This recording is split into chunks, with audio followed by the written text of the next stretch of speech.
my calculations are correct, when this baby hits 88 miles per hour, you're gonna see some serious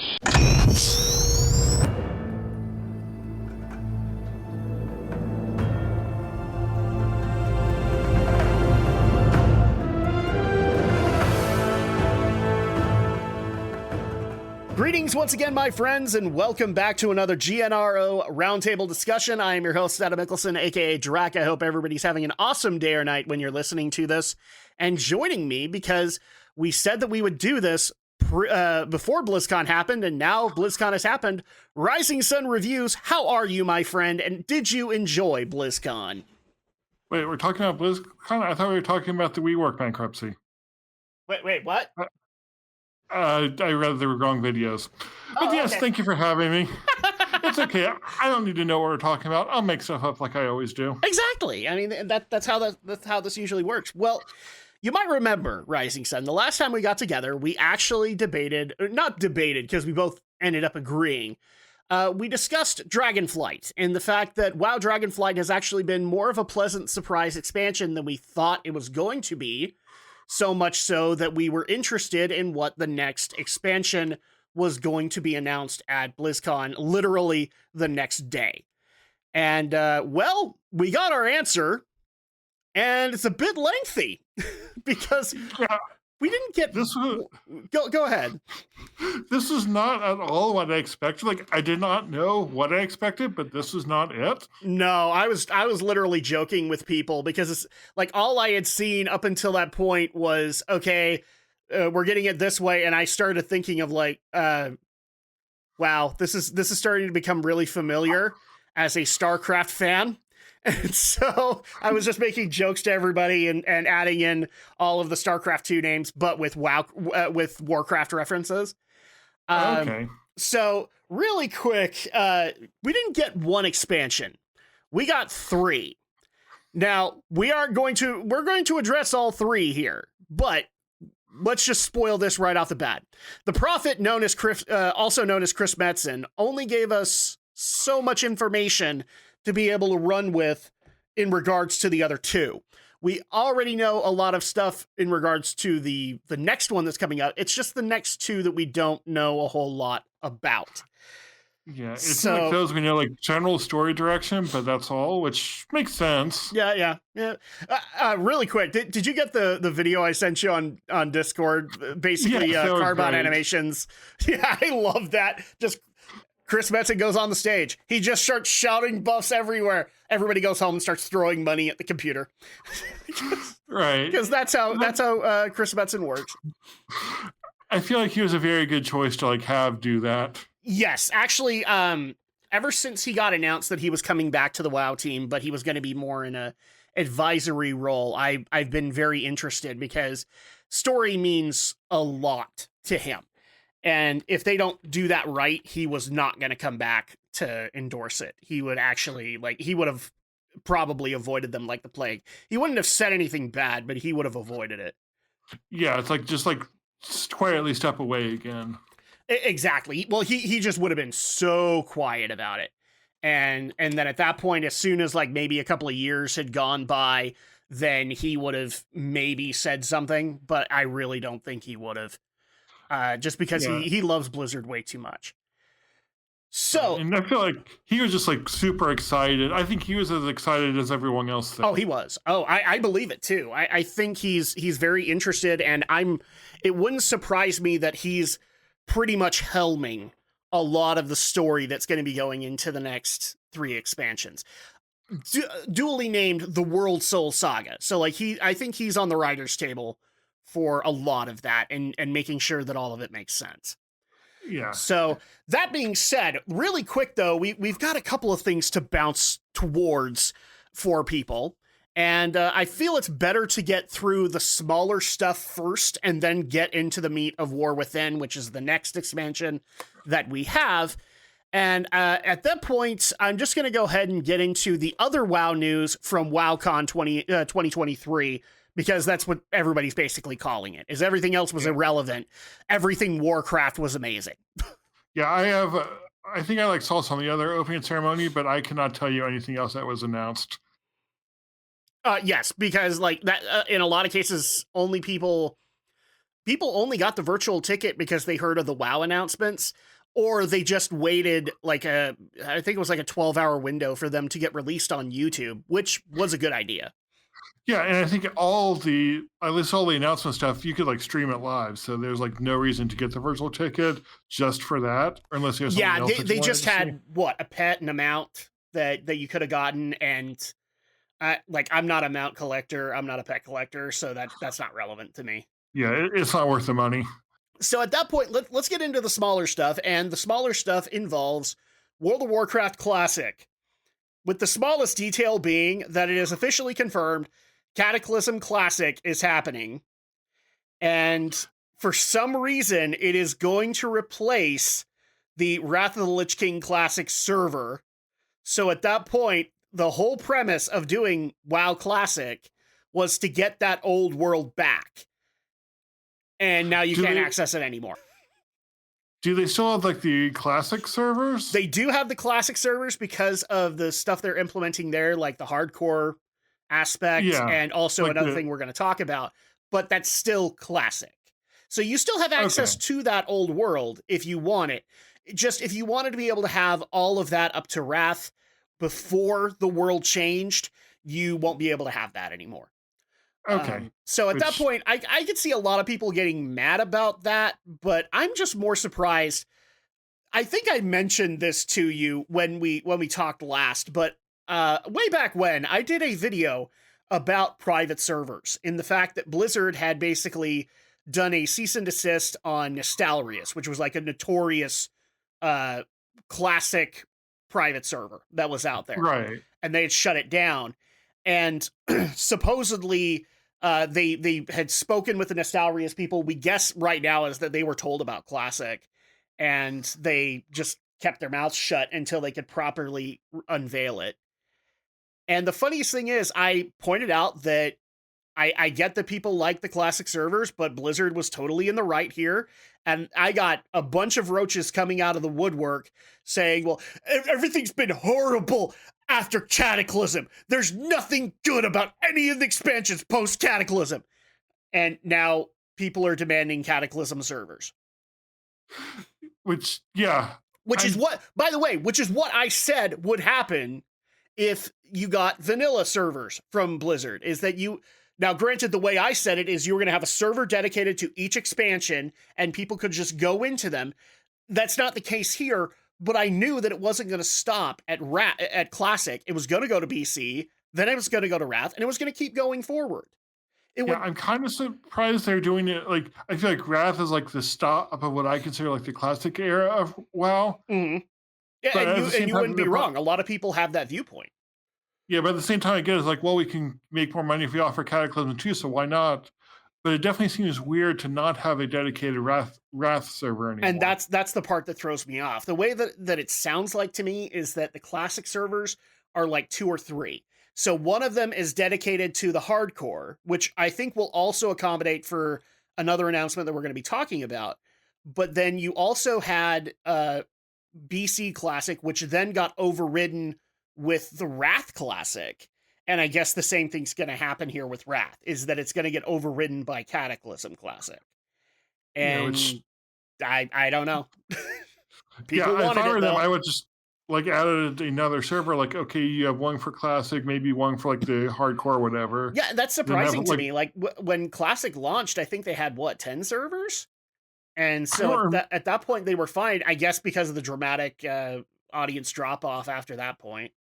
Right, people were like interested in how novel it was, but then just like didn't stick with it. Yeah, but there's not a whole lot to talk about here because it's Cataclysm. They're not really changing much in that regard.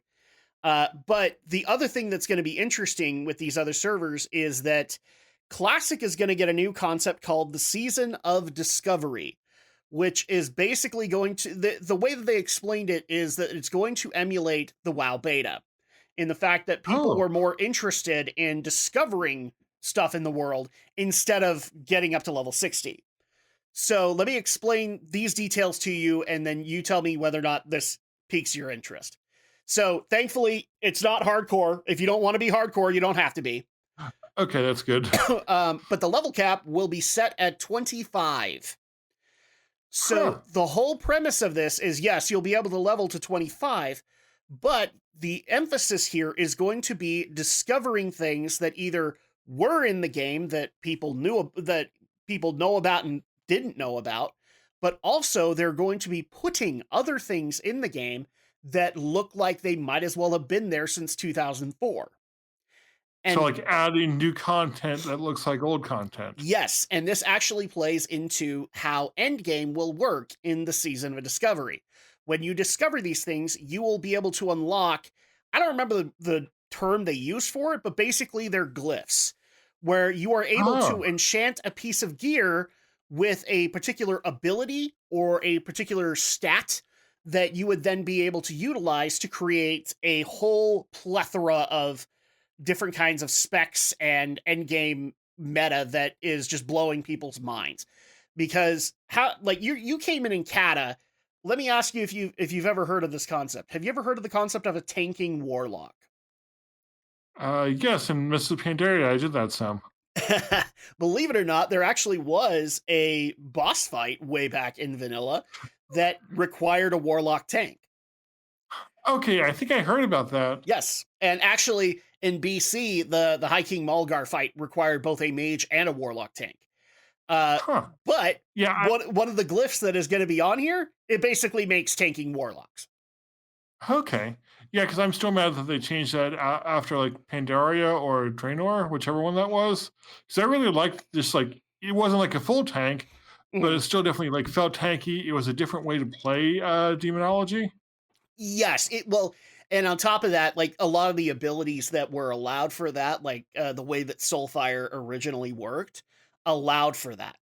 But then they got reworked because of the new talent system or the talent overhaul in Mists of Pandaria, so that it wasn't going to work anymore. And warlocks were basically going to be legit DPS classes from there on in. But I don't know if you know this because you're a tank. I can't remember. Are you a warrior tank or um Currently Death Knight, though I played most classes at some point. okay. So would it surprise you to know that paladins at in early WoW had no taunt? No, because I knew that they like were not the original tank. Oh, Like for they were classic, it was not, just sir. yeah. Like in classic, it was just warriors. Paladins like were more buff support. Yes. So actually one of the runes that will be here will actually be giving the paladin taunt, Hand of Reckoning, so that now you can have Okay. paladin tanks. You can have enhancement shaman tanks, which actually did exist in classic. It was just really hard to pull off. And now they're going to actually build a spec around it. And here's the one that'll throw you off even more. How about a healing mage? Okay, that one I have not played before. There's apparently a glyph that's the way that they will heal is that they will rewind time on you. And so like you know, you'll get the rewind button so you never were wounded. And Huh. they have a Okay. glyph that gives them this ability. It's like a weird evocation, but it's evocation on targets. And That's they interesting. basically wind back the clock, and so you get a healing mage. But that's the whole premise of it, is that now we can do a plethora of new specs and new meta, and it's not going to be like hardcore meta like endgame rating is now, Right. So which that, is yeah. actually kind of fun considering. Like I'm just curious, have you ever because you came in Kata, so there had to be stuff similar to this. Did you ever have like just a random group out of nowhere go over to a world boss that was like in Elwyn Forest or Duratar and just set up a raid and everybody's like a level 1 character? No, I've never been part of that. Okay, so like this is something I've seen since BC. We call them Hogger raids. It's actually one of the reasons Hogger is so popular is because he was so hard in Classic that it was very difficult to be able to solo him. You had to have a group to kill him. And so at that point, when people would be bored on a Friday night and drunk out of their minds, because that's how this happens, you would then have organization for a 40-man Hogger raid, which would be required. Everybody has to be level 1. You have to be able to get to Elwyn Forest, and you have to be able to get there in a timely manner. And on top of that, like you would have 40 people out in the middle of Elwyn Forest trying to kill Hogger.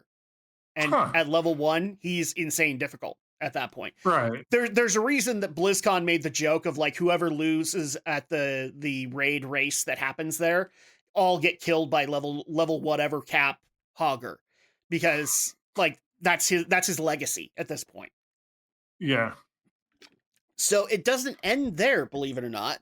The season of Discovery. What else do they have? The season of Discovery also will be taking older content, like, for example, the first one that they're going to do, Black Fathom Deeps. Do you remember that dungeon? Yeah, I think I've done that a few times when leveling a long time ago. It is now going to be a level 25 10-man raid. Huh, okay, that's different. And so at that point, you will be able to go in, and they've properly tuned things so that it's kind of, the way that they explained it is it's a casual raid. Not a whole lot of focus required, but, you do need to be paying attention. And you would be able to discover things while in that raid, but also be able to face these monsters in a much more difficult setting. And they would also be void touched. So at that point, they would have a whole new slew of other mechanics. And thus we would get a ton of new playability out of places like Black Fathom Deeps. Yeah, so it sounds like they're like creating new content for Classic, which is kind of like the opposite of what it seems like they should be doing, but it also sounds really interesting. Well, it's even more interesting than that, because one of the things they also teased is that some of these raid ideas and Season of Discovery things would be based on ideas that were put on the cutting room floor. And one of the teases that they did, which actually has me very excited, is the Karazhan crypts. Have you ever seen a video on that? So it's been a long time? It's one of the creepiest areas of Classic WoW. And a lot of people a lot of theorists like Nobble for the lore have theorized that the reason that it was so just jaw-droppingly insane creepy is because the crypts themselves were supposed to reflect the Sargeras side of Medivh.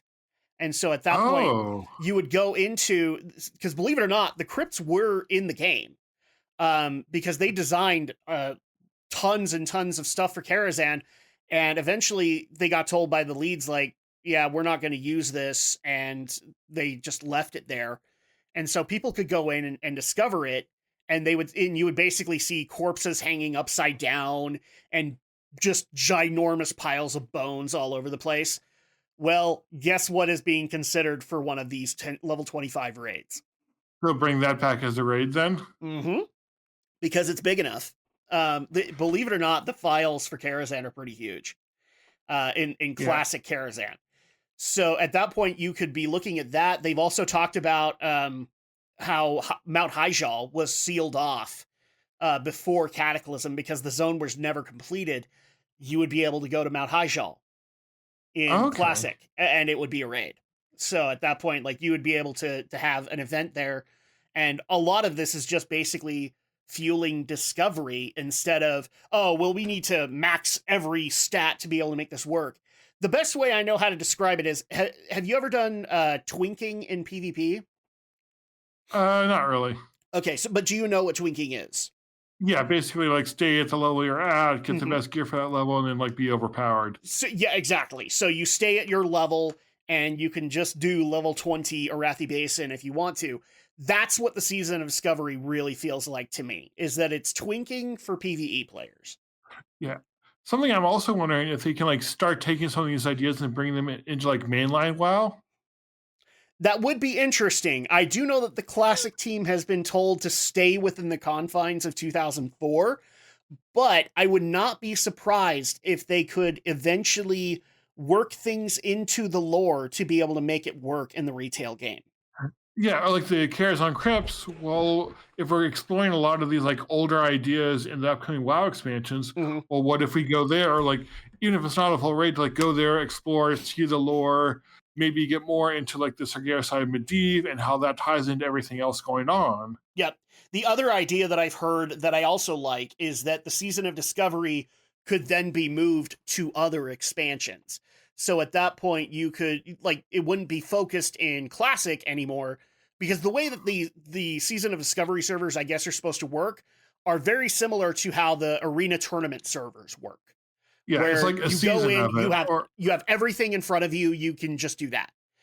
And so Yeah, it's like, go ahead, sorry.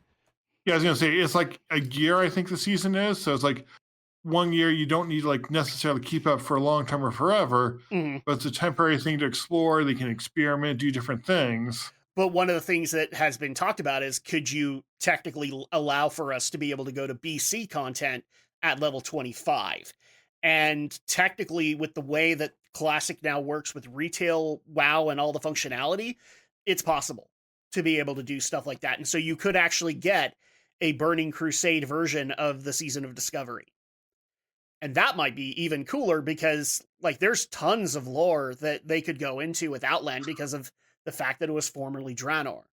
Or you could Right. do more for Northrend. And those would actually be really cool. And it would just basically be something for more casual guilds to go and do on a Friday night and just bullshit. It doesn't require a whole lot of thought.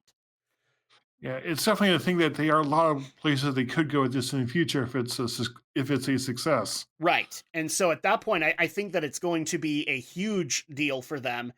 So much so that I've actually considered finally like getting into Classic and trying out the Season of Discovery for myself, just so that I can hang out with some older friends that aren't really interested in doing like mainline raiding. We can just sit back and enjoy like a couple of hours in Black Fathom Deeps or Mount Highshall together. Right, like explore together, not have a ton of pressure trying to do really hard content. Exactly. And I think that's the whole premise of this. But with that, so Classic is not the only thing that's going to be going into the casual, because now we can get into the main event. So Yes. let's go ahead and do it. First of all, like I said, we didn't get one expansion, we got 3 under the premise of the Worldsoul Saga. So all 3 of these expansions will be linked to one another to finish up this saga, and we will just get pieces of it as we go along. So something about that, they announced the 3 expansions, but I don't think they ever said that would be the finale of the Worldsoul Saga. They said like this would be the first 3. Metzen has clarified that the Worldsoul Saga is just these 3. Whatever comes next could be something else. Would be like a new thing. Okay. Mm-hmm. Yeah, because I was wondering, like I was paying attention to this, and I was thinking, wait, he never said it would end here. So is there like another one that would end it, or what's the plan is? But yeah, I guess right. If he did confirm it. Yes, he did pretty much confirm it via questions that he was getting, that these 3 are just linked together. Whatever happens after that could easily continue the Worldsoul Saga, but more than likely it would be something else.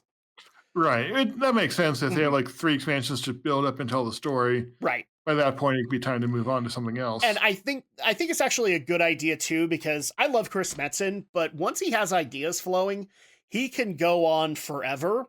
And so at that point, if you set a limit, a wall in front of him, he now knows, okay, I have to fit this, and this within this area.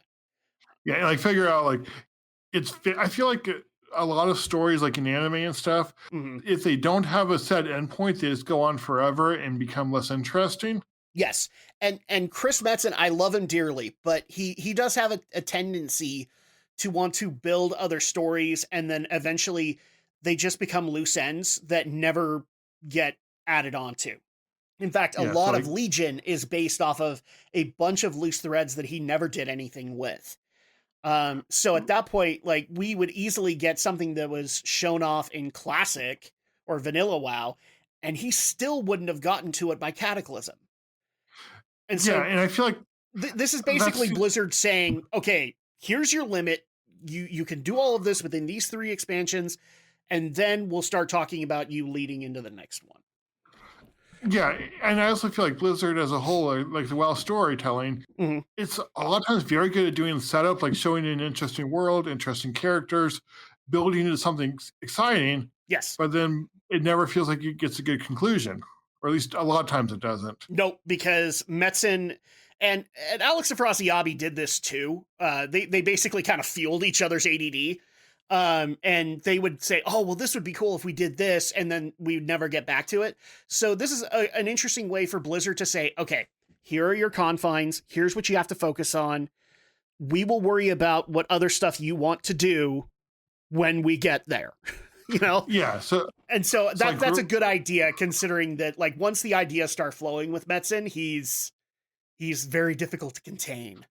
Yeah, like build it up to Last Titan, conclude it there, have a good, satisfying end. Again, you'll figure out more stuff to do in the future. Right. But like, let the story end there for what you're doing. Then we'll worry about the other side of Azeroth or whatever, other people are asking for. Exactly. So let me go over these in a quick outline to showcase how far into thought that they are, and then we'll worry about the features once we go a little bit deeper into War Within. So the whole premise of War Within is we are going to delve into the heart of Azeroth itself. No, we will not be needing the neck item. Don't worry about it. Or will we? Maybe. I'm just saying, if Magni... We do know that Magni's part of the War Within, so if he starts coming out, champions, you need to put on the heart of Azeroth, then I think a lot of people are going to facepalm. I feel like they're going to reference that at least once, I think. I actually did like that when they did the What's Next panel, a lot of people were making Magni references. Or like he gives you an item called the Heart of Azeroth, or similar, but it's like just like a one-time off item. You actually can get something very similar to that in the Time Rifts now. I can't remember which alternate timeline, but it's like I want to say it's like the Fart of Azeroth or something like that. It's just it's a mock item. Oh no, you actually got like the equivalent of like the Murloc world. Oh, that's right. Yes, it was Asmaroth. So the Heart of Asmaroth. So yeah, it was like it gave you like all stats. It was like I did that first time going through like near max level, so it was like a 333. So like a good item, and just like felt like a good homage to that. Yeah, I love it. I love that concept. So really quick, how is the War Within going to work? Well, the War Within is going to be a new continent, but very different to what we've seen before, kind of. In Dragonflight, we have the Zaralek Caverns. And the whole premise of the War Within is going to work on the same mechanics and server framework that they worked on with Zaralek. Instead of having zones just spurned, throughout a continent, basically you will delve deeper into Azeroth to discover the next zone. So, for example, you will start on the Isle of Dor, where the outpost Kaz Algar is. And so at that point, for all the people who are saying, yeah, we saw the Kaz Algar, yeah, we got it, guys. This is happening. But after you're done on the Isle of Dor, you will then descend into the next zone, which in this case would be the Ringing Deeps. Then after you're done there, you would descend even further into what is called Hollow Light.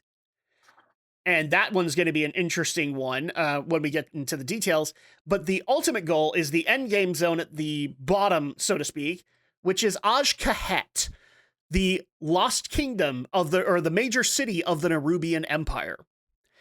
And it just so happens that they've been working with a certain person by the name of Xalatath to collect the black blood of the old gods. Yes, this makes me want to play my Shadow Priest and get my artifact weapon again. Pretty much, yeah. And it still whispers. It would actually be cool if they added whispers as you descended on the Xalatath dagger. Yeah. Like it just acts like it was never removed. So that's... Or like there's a fragment of her remaining, like talking to you as you fight the actual one. Exactly. And the cool part is that we have the Earthen to be able to interact with on the Isle of Dor, but we will actually also get interactions with Arathi humans, who are going to be one other faction that we have to deal with in Hollow Light specifically. But we will also be dealing with the Nerubian Empire, as Xalatath is only dealing with a faction of them that are evolved, that she has evolved in order to serve her purpose, which is to gather this black blood of the old gods, which I'm sure is for nothing nefarious. They're just looking to make some cookies. Oh, yeah, cookies. I want some cookies. Oh God, yeah, cookies, black blood cookies. Those have got to be great. Wait, what's the whisper telling me? So that's the War Within. Now we go into the next expansion, Midnight. And Midnight is basically going to be our Void expansion. But with an interesting twist, we will be returning to the elven lands of Quel'Thalas in order to make a stand in order to stand with the forces of the light to banish the shadow of the void from Azeroth. So what this is basically entailing, and we now have a clarification via the Q&A, this is not a time travel expansion here, people. This is basically what I said in my other video. This is going to be an update to Eversong Woods and Ghostlands. This is going to be the full Elven Lands of Quel'Thalas. BC will finally join retail WoW. Yes, this will be good. So how many people are sick and tired of that frickin' loading screen every time you go through the portal in the Plaguelands? Well, that's the whole purpose of this. They don't have to do that anymore. Now, I wonder, that does make me wonder how leveling a Blood Elf is going to go from there on in, but... I think you could probably like phase it where you can like do the old ones while you level, but then like when you're max level or come back for midnight, you'll go to like the new versions. Yes. Which makes you wonder. Because they didn't say that like the Draenei starting zone is going to get molded into this. They only talked about Quel'Thalas. It makes me wonder that will that be like a capital city for midnight? We're not sure because they basically teased that also it's going to be bringing modern storylines to Quel'Thalas. So at that point, we will be dealing with how things are currently because of the time skip with Dragonflight, as well as while we've been underground in the War Within. So at that point, we've been teased that we will get to interact with a number of elven tribes at that point, and we would be able to basically bring them all together in order to stand together to defend the Sunwell. Because we do know confirmed that the target of the void here is the Sunwell. Right. Is this like hearing you explain it makes me more excited for this one than I was before. Oh yeah, I'm totally excited. But most of my characters are blood elves too, so like having the lore, the connection there. Well, and here's the other interesting thing too. So I didn't mention this because it's a detail of War Within, but we are getting a new allied race, which is the Earthen dwarves of the Isle of Dor. So at that point, they are basically dwarves, but slightly bigger, and they will be the first ever neutral allied race. So when you log in, you pick a faction, and from there on in, you're good, which tells me that there's going to be a huge influx of dwarves in Orgrimmar. So which will be weird. Have fun with that. Killing a few of them. Yeah, I might try killing a few of them by accident, but don't worry about it. Yeah, there you go. But because of this, a lot of me and my friends have been speculating that that this is accurate. Ever since allied races happened, people have been begging for high elves to be able to be part of the alliance. And so people have already been guessing that maybe that's the allied race for Midnight, is that we would finally get high elves on the alliance side. Yeah, that would be really fitting, or maybe both sides even. That, or they basically allow for all of the different Dorais, all of the different elves to be able to be on either side. So, like, if we got high elves on the Alliance, then maybe what they do is allow for night elves, like legit night elves on the Horde side, or void elves on the Horde side. Something to that extent. Yeah, because void elves just being Alliance, I like they sort of justify that in the unlock quest, but I also like feel like that was basically to balance their amount of races for each side. So right. And so this might be their way to be able to do it, because they would basically make this new or this current elven race a neutral race, and so it can go wherever. Right. Yeah, especially with the factions being like less, like the faction conflict being less of a thing now. Having it like open up more would fit the lore better, I think. Exactly. And more importantly, what I'm more excited about is this would probably blow your mind, Rising Sun, but believe it or not, we don't have all of Quel'Thalas in the map. The actual size of the Elven Lands of Quel'Thalas is considerably bigger than what we have in the world. So at that point, they could add on to it and be able to actually, because like Kel'Danas, I don't think that was a thing, like because when you play Warcraft 3, they were able to just walk into Silvermoon and that's where the Sunwell is. But now the way that World of Warcraft works is that the Sunwell exists on the Isle of Kel'Danas. So at that point, we can now fix a lot of this logistically and make the Eternal Lands of Quel'Thalas where we can all visit, because like so many of us want to be able to go visit it, especially seeing that maybe the dead scar that goes through it is healed. Because that's still like one of the sadder things to do when you're on the Blood Elf starting zone, is see the dead scar where Arthas made his way to the Sunwell. Right. So I am glad that it seems like they're going to give this a lot more focus again, like bringing that back into the story. Right. So at that point, that's midnight, because that's all we know at this point for it.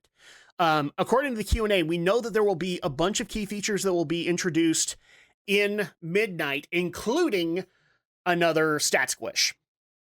They did say that another stat squish is going to happen by midnight. Yeah, it seemed like they want 100%, but like it's not like more like 90% saying like, well, yeah, we'll probably need those. But I feel like that's like not exciting, or is like kind of standard at this point. Do you expect one every one or two?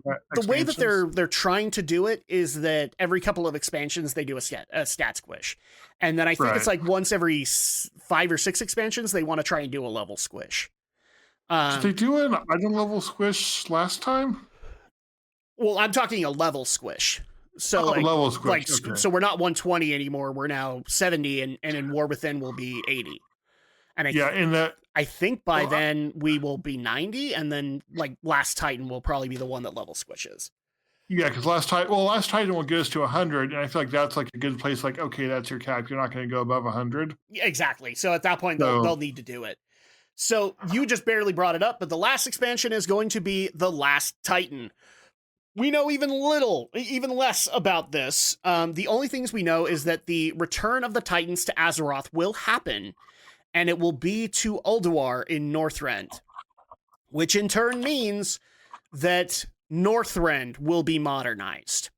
So that's the premise I think that they're going with here, is that they want to take the worlds that are still kind of outdated with the modern world, and they want to bring them into modern day.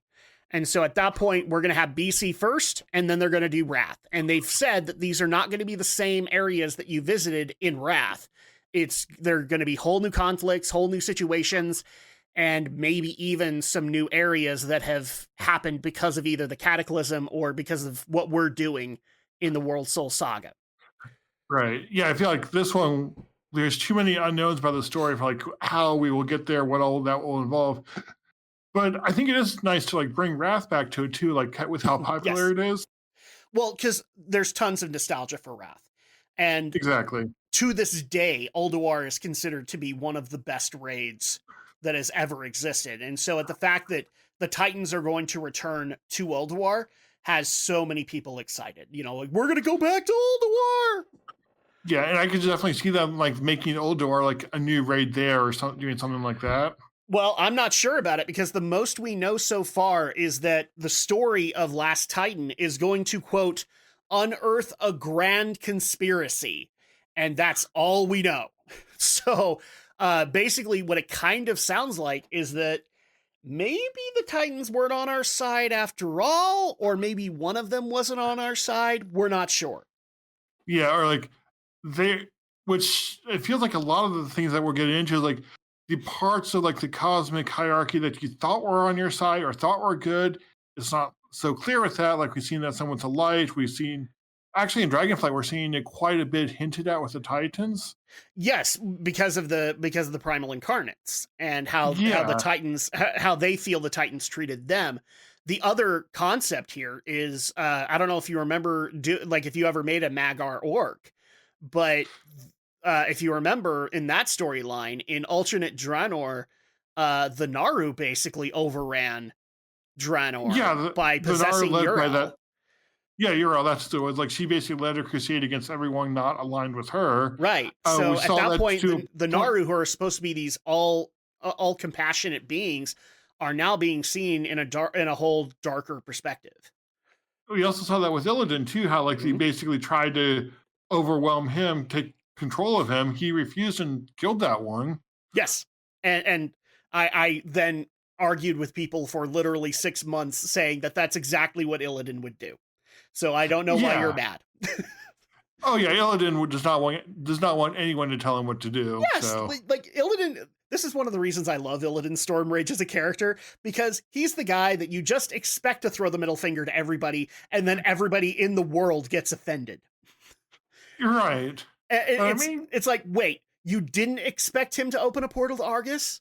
Are you kidding me? Exactly. This is Illidan. And I remember so many people were so butthurt about that cutscene, and I was like, no, that makes sense, because Illidan wouldn't buy the tagline that he's being given. So exactly, yeah. Which I am wondering too. Like we're getting like the war within, like getting more like void old gods, or maybe just pure void here. Uh-huh. I mean, that's obviously void related. The Last Titan is Titan related. Ooh, that actually makes me think. Do we see a return of Illidan in The Last Titan? Because he was with the Titans. Exactly. So if the Titans come back, he's with them in Sargeras. So that's definitely makes you wonder, doesn't it? Yeah, which I agree. I was wondering that. I was also wondering, like, will we see more of the light there and start like wrapping that up, or getting more there? Yeah, there's tons to be able to go into. I actually wouldn't be surprised if we saw more Naru lore in Midnight as well, because this is supposed to be the Void Lords, and Naru that go into their Void cycle are technically, the way that they've made them out to be is they're about as powerful as Void Lords. So okay, a lot of people have speculated that maybe the Naru and the Void Lords are one and the same. They are just Naru who are in their Void cycle and have never left it. Yeah, and like the light and the void are like the two opposites of the two opposite forces. Yeah, two sides of the same coin, basically. Yeah, so it's basically like turning that way. Exactly. And so at that point, that does bring some interesting lore to a close there, and I would love to see what they do if we actually have to have a raid where we go and face Lightforge zealots. That actually might be very interesting to go through. So those are the three. Those are the three expansions. But unfortunately, we don't know much about Midnight and The Last Titan. What we know, we have shared. But with, exactly. But with War Within, we know a lot more. And so now we can actually get into these. And I don't know about you, Rising Sun, a lot of the features that they have announced for War Within are very exciting for me. I don't know about you, but for me, they are. I feel like it's less exciting, but as a whole, it just seems like more of good things. Yes. So first of all, let's I already explained how the zones are going to work. And so how are we going to go underground even further? Well, so dragon riding is going to become dynamic flying, and they are going to retroactively allow for basically 75% to 80% of the overall mount count to be able to do dynamic flying. And that was very awesome for people because you got to see popular mounts like Kael'thas's Phoenix mount, as well as Invincible from the Lich King himself, all doing dynamic flying in the trailer. Which feels weird, but also exciting. It is actually very exciting to me, but they did also say that static flying would remain as a feature. It just will probably still be locked behind a Pathfinder achievement. So for those who don't want to do the dragon riding all the time, you would be able to eventually unlock the static flying. So that you can go take your pretty pictures of the horizon if you want to. That's fine. Exactly. So we also announced the new Earthen allied race. It is going to be the first neutral allied race. So that'll be very interesting for people, and the customizations for it look awesome. You can have a bunch of jewels in your beard or coming out of your shoulders. You can have different types of stone that are happening all over your skin. It's actually looking really good. But aside from that, we have not really any other allied races for it. But like I said, we are going to be having interactions with Arathi humans. For those who don't know, Arathi is so the Arathi Highlands in the Eastern Kingdoms, that is actually the birthplace of humans, roughly. That's where the first human kingdoms were established. And so these humans will be dated as far back as that.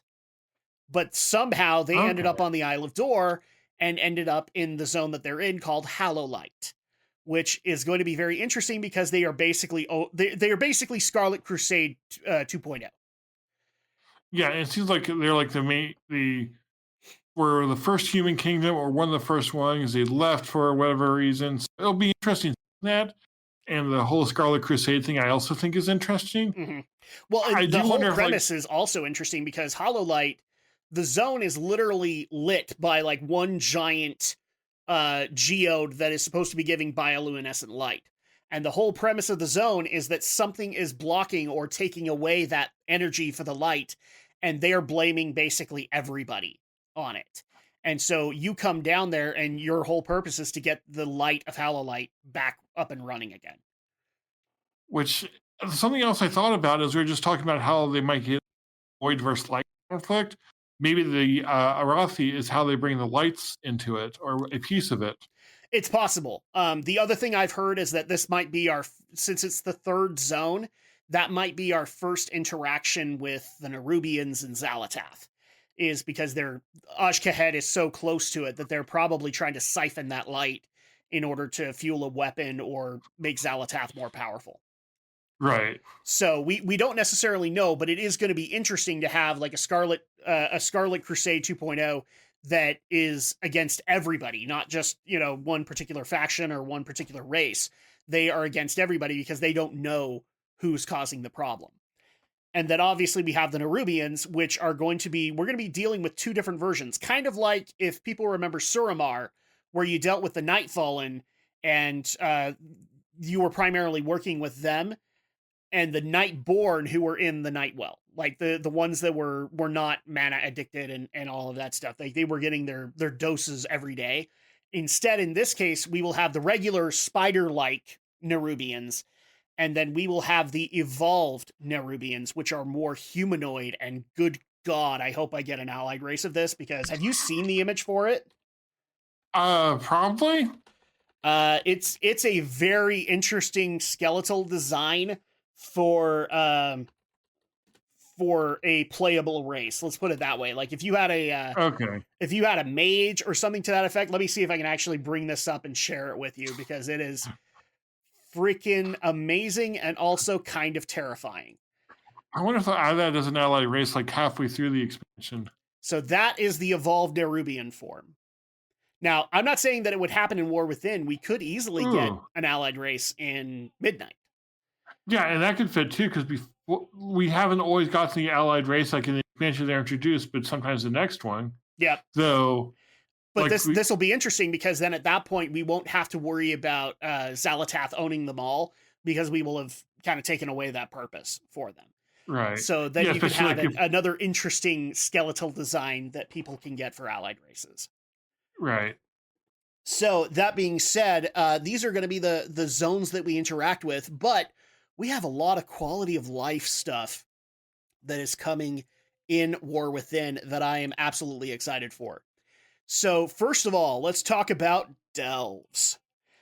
Delves are going to be basically outdoor world experiences is how they're explained, but they're going to be instanced content where you basically delve into a dungeon with either yourself only or 5 other players. Does not matter if you have a tank, does not matter if you have a healer. You will have somebody accompanying you, a lore-specific character. So, for example, they said in Season 1, it would be Bran Bronzebeard, who would be going with you all the time. But you would be able to delve into, I think they said there were 14 total delves in just Isle of Dor, not expanded content. And so this would actually become a singular way for people to gear endgame-wise. Yeah, so much so, it's going to replace the PvP trail on the Great Vault. Yeah, it's like the outdoor endgame content. Exactly. So this is basically going to be considered the single-player content that we can get in the future, and it's basically inspired by all of the single-player content that has happened since then. Horrific Visions, Deaths of Chromie, Torghast, all of that stuff. They've taken all the mistakes that have gone with those particular instances, and they've worked them out into this. Yeah, and what I think is interesting is that it's like a separate path of content. Like before you'd have the Horrific Visions or whatever, they were mainly used to like empower you for your raids or whatever else you're doing. Yes, but instead, in this case, you would also be getting other items and other things that would be not just beneficial for that character, but it might also be beneficial for your account. Right. Because the next thing that we have because of that, we kind of have to discuss this, is war bands. And some of the things you will get in the delves will be war band equip, which is basically a glorified way of saying bind on account. But it sounds cooler. It does actually sound cooler. And it technically might be just a slightly lesser item level, so they can put other requirements. And yeah, so war bands are basically going to be your account. You're going to get all of your characters on one cool wallpaper, like in front of campfire. For those who played like Diablo 2, something similar to that. And so you'll be able to pick which character you want to play with, but they will all be on that screen. And it's basically account-wide everything, roughly. Account-wide renown, account-wide rep, account-wide bank, account-wide reagents, account-wide professions. Yeah, it seems like the only thing that's not account-wide is like gear itself. Well, what they're going to do is they're basically going to create warband equip. So it'll be a slightly lesser item level that you will be able to then mail down to your alts, and they would be able to use. And I believe at that point, it would be soulbound to them until they didn't need it anymore. Then it would go back to being a warband equip.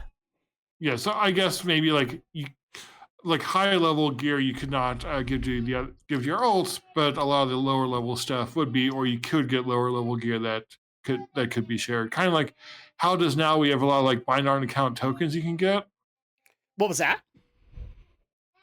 Like right now you have a lot of like bind on account tokens, like is for doing outdoor content, like level 415 or whatever. So well, the way that they would work is they wouldn't be tokens. They would actually be pieces of gear. And they already did say, like, if you were hoping to be able to get tiers that way, you wouldn't be able to. Yeah, so it's like evolving from that concept. Yeah, pretty much. So basically taking the token concept that we have, like in current Dragonflight, and allowing for more specific items that maybe, you can't use on your druid, but your rogue could use it. Right. And I need to pause really quick because I've got a very angry daughter. I will be right back. Okay. So sorry about that. If everybody noticed the Monty Python transition music or whatever I put in there, I think you were working on an awesome short story that I might put in there or give it its own video. I'm not sure which. We were talking about warbands. So basically account-wide everything, account-wide rep, renown. They did say that with renown, they are going to be going backwards for it. So since Dragonflight will replace the base leveling experience for new players, they are going to work on the Dragonflight renown first, being able to be account-wide, and then they'll go backwards from there. So you get that, but you'll also get account-wide bank and reagent bank. And more importantly, account-wide professions. So specifically what I mean by that is that if you have a jewel crafter, but he's not your main, you would still be able to craft gems on your main. Okay, so you'd like be able to like select his jewel crafting to use. Yes. The only thing that we aren't clear on, because I guess they're still working on it, is whether or not you'd be able to get because it would still carry on the Dragonflight profession system. So inspiration is a thing. We don't know if that would affect things. We also don't know, would your alt be able to get skill ups if you're on the main? We don't know, because they said literally we haven't worked out all the logistics yet. Yeah, it feels like it could be like now you can kind of do that through work orders, which is a like cumbersome way to do it, but you can. Mm-hmm. So it seems like this would just be like taking out how that cumbersome that is, just be able to like do that automatically. Yep. And actually, speaking of work orders, so I guess one of the other things they got in the Q&A was people were kind of upset with how work orders have happened, in the fact that a lot of the time it's like, just you're asking your guild members if they can do it instead of having a lot of public work orders. Right. And so one of the things the profession team is considering doing is basically allowing for the way they phrased it is in-game work orders. So like you could get an order from the Argent Dawn saying we need shovels or something like that, and you would be able to do those for a set amount of gold, like weekly. So at that point, like they said that they were going to do that so that, crafting professions have something else to do aside from wait for other work orders from guildies or whatever. And especially they have like the weekly quest for that. I feel like that would make it feel good, so you can still do that without just like needing to use your ults for that, which that just feels cumbersome. Yeah, and the other thing that they haven't answered yet is, so we have like depending on your profession, because I know that some of them have a 4th tab, but the 3 tabs that there are right now, one of the questions was, are we going to get those expanded, or how are you going to do that? And they basically said, well, we are considering adding like an extra tab for things that are relevant to the War Within, but they weren't sure on it yet. Yeah, because that seems like a weird way to do that, because like currently it's like so quintessential to Dragonflight stuff. So will they like just take those away at the end of the expansion, or like bake them all in? Yeah, they didn't have answers for that at all. In fact, they also kind of made it sound like there's a possibility that your Dragonflight points will be unaffected, but basically War Within points would have a reset. And so you would be able to get some of them, some of the benefits that exist right now. But one of the things they talked about is for all of the gathering professions that have the Mastering the Elements tab, since that is so quintessential to Dragonflight, they're just going to replace that with whatever the War Within's gimmick is. And so at that point you would get that, but then you would also get the other original ones back and probably reworked for War Within. But you would still have the Dragonflight based ones. So and I feel like with professions, they like had different skills for each expansion. Mm-hmm. So they could probably do the same with the talents to like keep the Dragonflights as they are mostly, but just like make them not applicable to the War Within. Right. The other thing they're also looking into is profession equipment, because I guess they're going to look at the stats for professions and see if there are any that they can either meld together or that they can do a different way to be able to do it. Like one of the ones I saw talked about a lot was multi-craft, because of how unessential it is compared to the others. So maybe multi-craft would get added into inspiration or something to that effect.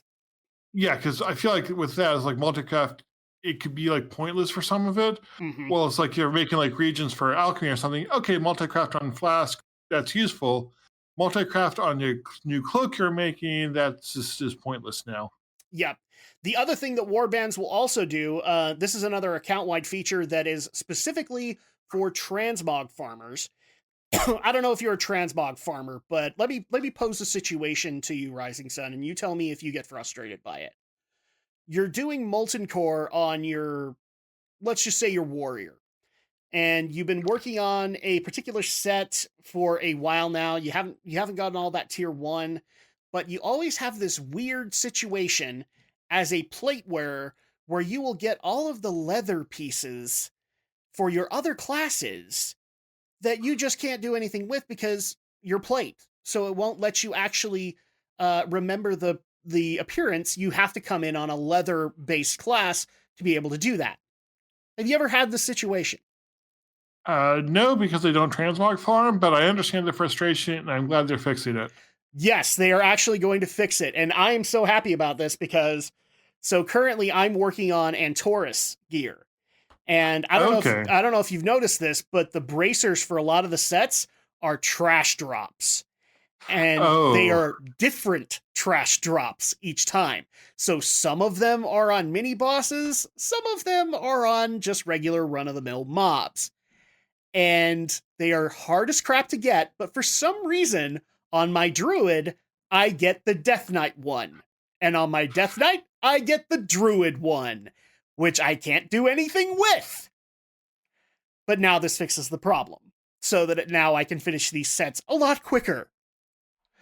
So I'm kind of happy about that. Although I really also would like to see them, do a... because they haven't done the BFA rework yet, so that I can actually start doing full runs of those dungeons. You can only go so far right now, because some of the bosses are just broken. I feel like the BFA dungeon shouldn't be that hard, but I can see the raids still being difficult. Well, they have the thing that makes them broken is that they have mechanics that require multiple members or multiple party members. So, for example, Mithrax in Uldir, you can't do him because you have a mechanic that will automatically mind control somebody, and so you needed multiple party members so that they could then take care of it. But if you go in solo, he mind controls you. The whole fight resets. Yeah, because there's like no one left to fight him. Exactly. So at that point, they're working on some of the fixes from what I understand, but they don't have them in just yet. And this affects a lot of the raids. The only one I think that isn't affected is Nyalotha, and maybe I'm just not hearing about that one. But here's go ahead. Sorry, I was gonna say I feel like they normally like once the raids are like 1 or 2 expansions old, they start like tweaking that so it could be soloable. If it's like in to make it in line with the other fights, then so maybe they might do that soon. Yeah, or maybe not until the next expansion, but probably then. Oh, and I also forgot to mention this with the Earthen. For those who are probably screaming this, Earthen will not have a rep requirement. Yay! You remember how all the allied races had all those stupid rep requirements? Yeah, they've listened. Yeah, that I feel like just doing the story with him, that should be enough. That's pretty much rep it. Grind, no. Yeah, that's pretty much all that there is. So you don't have to worry about that. I forgot to mention it. The other thing that will be interesting with Delves is that it's not, I forgot this too, but Delves will not only include stuff for endgame, but they are also going to be looking towards putting in different types of transmogs, considering the delve that you're doing. You would also be able to get seasonal rewards out of it. So that, because, we already know this, but a lot of the holidays are getting retooled. And so at that point, they're going to retool even more in the delves. So you might be able to have things where, like, in your delve, the Grinch attacks, and now you can get a much better Metzen the reindeer mount kind of thing. Is the way they explain it. Yeah, that'd be fun. But that's not the meat of the bone here. I have had this discussion with a number of people, and I'm actually excited to have this with you, Rising Sun, because the one thing that a lot of people wanted to talk about was hero talents. So, what are these? These are basically the answer towards not having to rework the talent trees for another 10 points. Which I think is a good idea. Yes, it is a good idea, but also the way that they're doing it is pretty freaking awesome. So these will be 10-point talent, little mini talent trees that actually, because you would know this from Cataclysm, when you would get done in the end of the protection tree on your warrior, and you have like 10 points left, you'd be like, oh, well, where do I put these? Oh, there's that really cool arms talent that would really help me out. I'll go get that. This is basically a modern solution to that, as it will be fusing specializations together. Well, I think it's like not fusing so much as like it's a further specialty that multiple specs can have access to. Yes, and it actually will influence, so it's not just little things, it will influence your overall spec and how some abilities work from there on in. Yeah, it's like a sub-spec based off branch off the spec you're already on. Mm-hmm. And like multiple, like with Druids, one of their hero talents is like very like tree and trend focused. Yes, and like both, I think it's the whole premise of this is, I don't know if you ever heard this in Cataclysm, but I heard it back in BC, where they talked about how Blizzard apparently had what are called prestige classes, which would basically be taking your hero into an epic destiny kind of thing, to give a D&D term, where you would be able to do so much more with your character. And this is basically their answer to people saying, hey, you should really put in those prestige classes. And now they kind of are. So I'm going to put this up on the screen as well, so you can see this from the What's Next panel. But these are the ones that have already been set up. I'll see if I can enlarge that so you can read it. But these are basically all of the few specs. There you go. That are going to happen.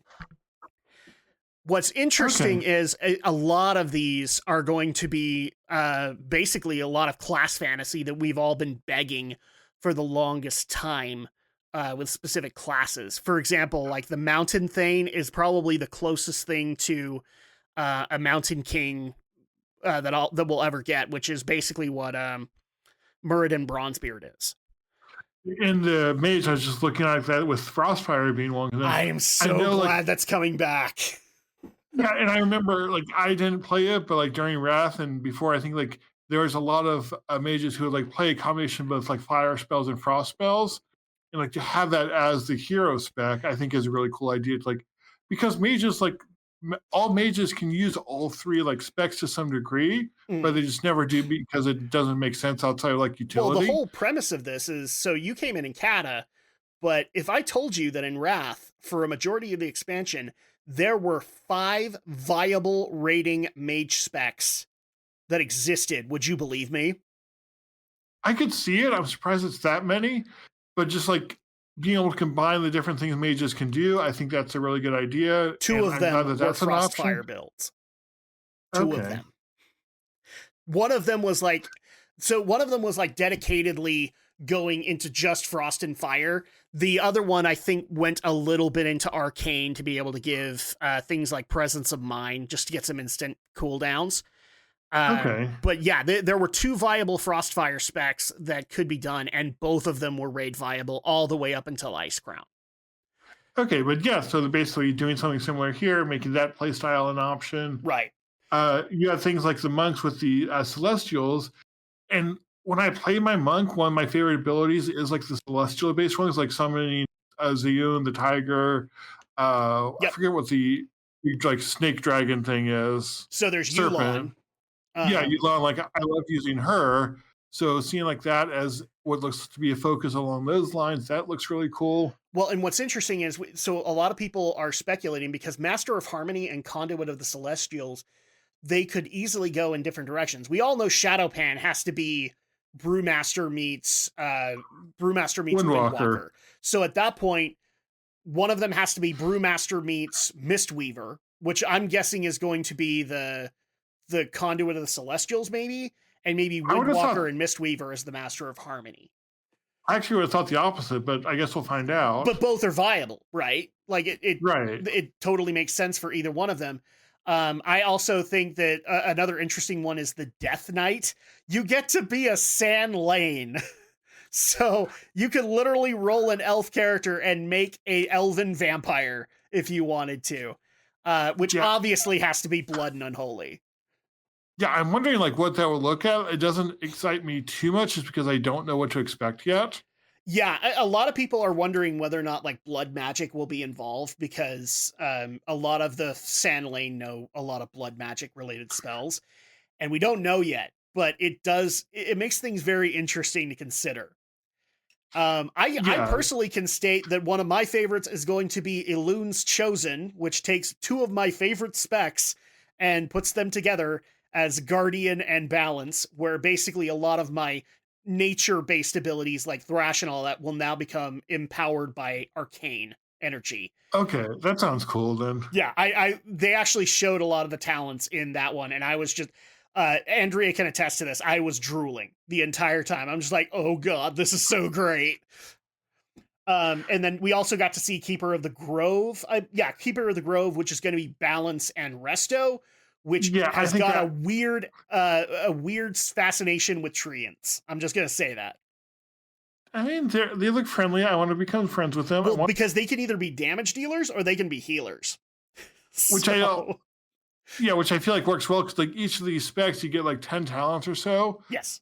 But both specs can use them, so they need to be made in a way that either spec would be able to appreciate them. Yeah, and so for the record, all the people who are saying, well, that's really overpowered, they wouldn't be able to do like heals on par with you as the Keeper of the Grove. They'd be doing minor heals. Right. And I feel like they can figure out the tuning later. Right now they're just thinking, okay, what's cool? What would be fun to play? Right. So that'll be interesting to see what they do with it. I gotta say, like with a lot of these, I'm very interested in how they're going to work. For crying out loud, like seeing the warrior stuff in action made me want to play a warrior again. Especially the one they showcased, which I think is going to be, I think it's Colossus, and that is going to be the arms and protection, and it's going to be completely based around Avatar. So it's just like, okay, I get to be like this massive stone form and just kicking everybody's butt. Sign me up. Right. The totemic shaman looks interesting because totems, like they've been a part of shamans for a long time. Yep. But I feel like they've never done that much with them, or at least not recently. No, and if I were to guess, I would say that this is probably a merging of Elemental and Resto, because a lot of their abilities are totem focused. Whereas with like a Farseer, I could totally see like them going down the Thrall vision of a Farseer and it being Elemental and Enhancement. Yeah, and Stormbringer being Resto would be weird, I think, but maybe. Actually, it might work because of the fact of water in nature. So at that Yeah, point, like you would be just basically you'd be the guy that's bringing on the thunder and the rock and roll. yeah. I So was thinking like Stormbringer being more like Resto be more like water based and a little mhm. bit of Earth. So like means like wind doesn't seem to fit, but again, I'm sure they could like bring that in, or maybe that's your focus. You start with Resto, like the water, Earth, nature, and then you add in the wind to like Mhm. do more, or maybe I bust would for not be others, or I surprised don't know. if Wind Fury is basically like the premise of the whole thing for the Stormbringer, and you would be able to get basically a bunch of different procs based off of Wind Fury with that. Yeah, and that could definitely be too. That would be insane. But like, yeah, these are just a few of the examples. I also love that hunters finally got their wish. Dark Ranger is going to be a Oh thing. yes. Now, the funniest thing is that when they were talking about this, we'll get into the lore in a second, but we also know that one of the prime characters of War Within is going to be uh, Illyria Illu- Windrunner. And she actually will be mastering a new class called Void Hunter. And so a lot of people are like, well, we want to give Void Hunter. And they got Dark Ranger. So Yeah, uh, maybe they can get. Maybe next time they can add the Void Hunter. there's already talk that Midnight will have a Void Hunter hero class, basically. And I don't know if I want that. What I'd actually like to see Midnight do is uh, Taliesin and Evitel have brought this up numerous times, and I think it's actually something that could be done where you basically have skin aesthetics for classes. So, for Okay. example, you could have a skin aesthetic for a demonology warlock that makes them a necromancer, like an old school Warcraft 3 necromancer, and all of their demons are undead. Okay. Yeah, I could see that. It seems weird to like have introduce like the Void Hunter, but and then at the same time all these different hero specs, Right.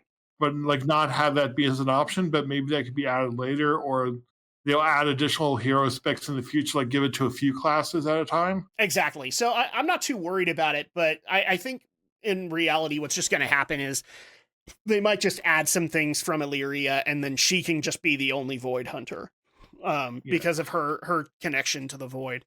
And we do know that she's going to be very much involved because of Xalatath. So at that point, we'll be seeing this class evolve, I guess, and then eventually, if they want to do it, they can just give a hero class.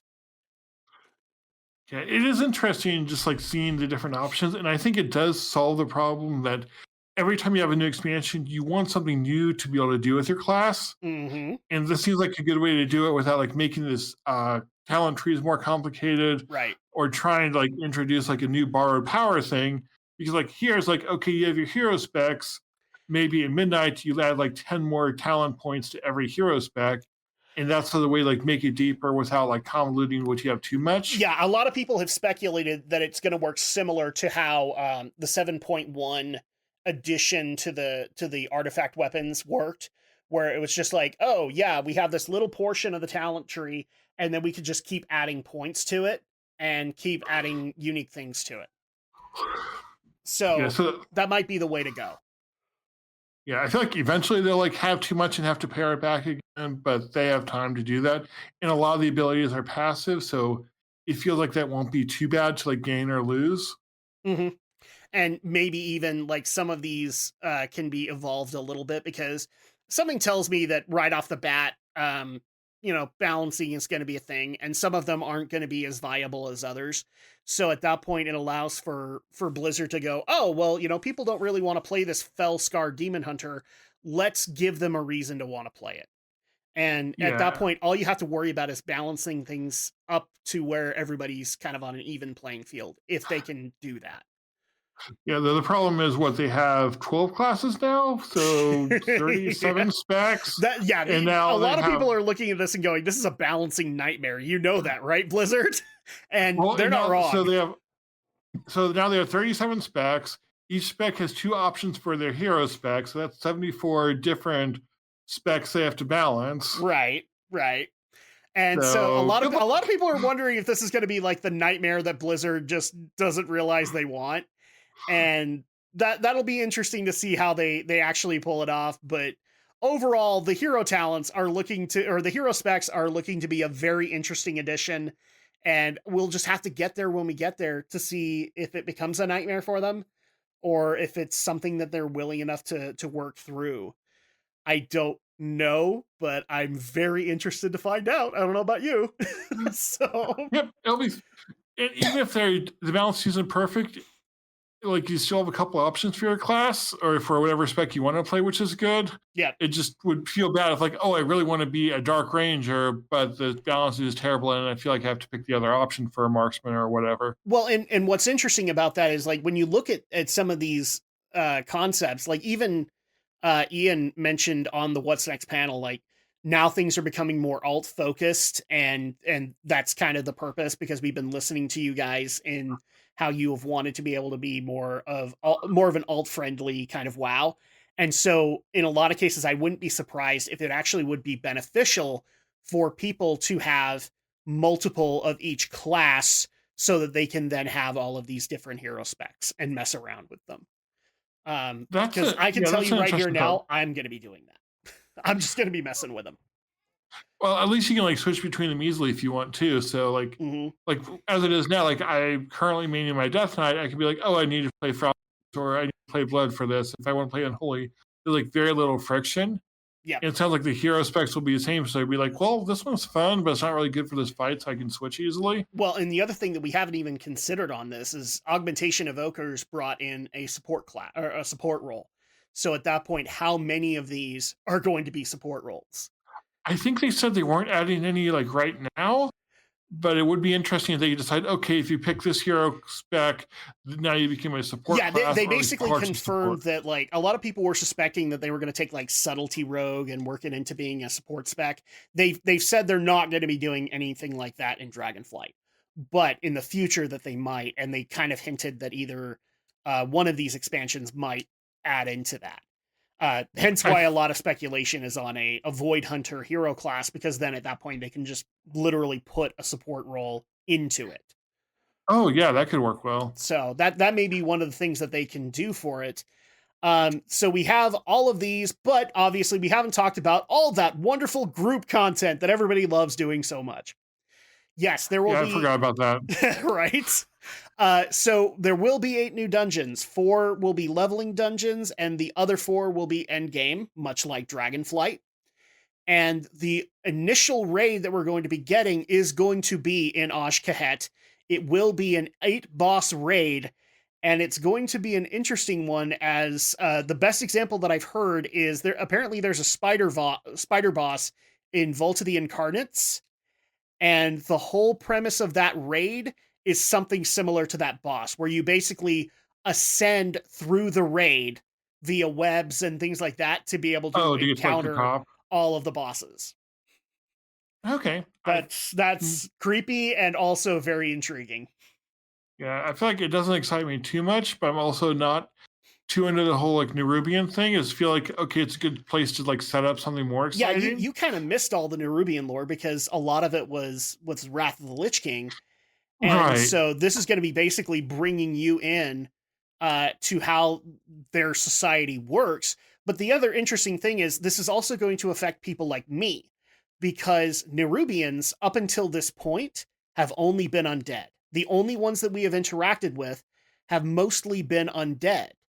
We got to meet a few living Nerubians near the end of Wrath when they started adding the dungeon NPCs to be able to get quests from. But not really doing much with it. Most of the ones that we ever met with were undead. These are going to be living Nerubians. The ones that actually escaped what is called the War of the Spider, which is the war against the Lich King. Okay. So at that point, like we're talking about a society that does not revere Anubarak. Instead, they actually see him as a traitor king, because he's actually called the Traitor King. So now we have a whole new slew of lore that we can get into with dem spider people. Yeah, so maybe it will be more interesting when I get into it. Like, I wasn't too excited about Dragonflight, but I have enjoyed it a lot. Mm-hmm. So this might be something like, I'm not necessarily opposed to it, but I've yet to see why I should be excited. though that's not to say it won't come. Right. And you're not the only one, because obviously there are people who came in mists and warlords, and they're going, spider people, what the hell? Because like Right. they probably never experienced the Akir. They probably never experienced the Mantid in Pandaria. So at that point, like they don't know that there are these races that were dedicated to the old gods for the longest time.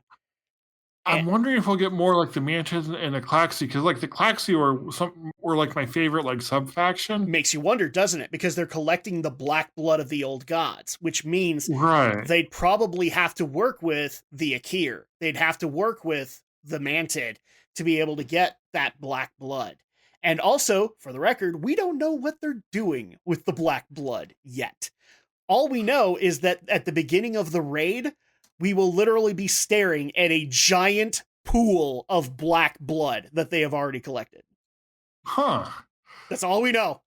Like, basically, the way you start the raid, apparently, according to the map, is it's going to be like one of those narrow catwalks, and then you get into the first boss room, but the whole catwalk is just this giant vat that is full of the black blood that they've collected so far.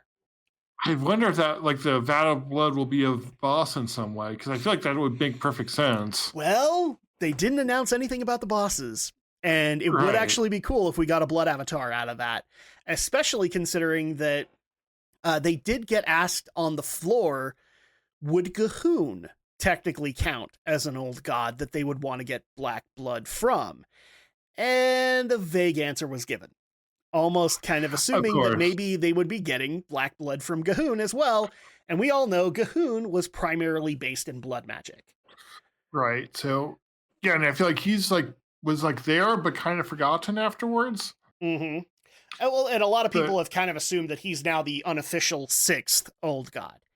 The unofficial 5th old god, because of the fact that he was basically created by the Titans. Yeah, and with like Xal'atath being the 5th, maybe. She would be the 6th, technically. Well, no, she would have been the 5th because she was around in the time of the Black Empire. Right, she's like a more minor one. Yes.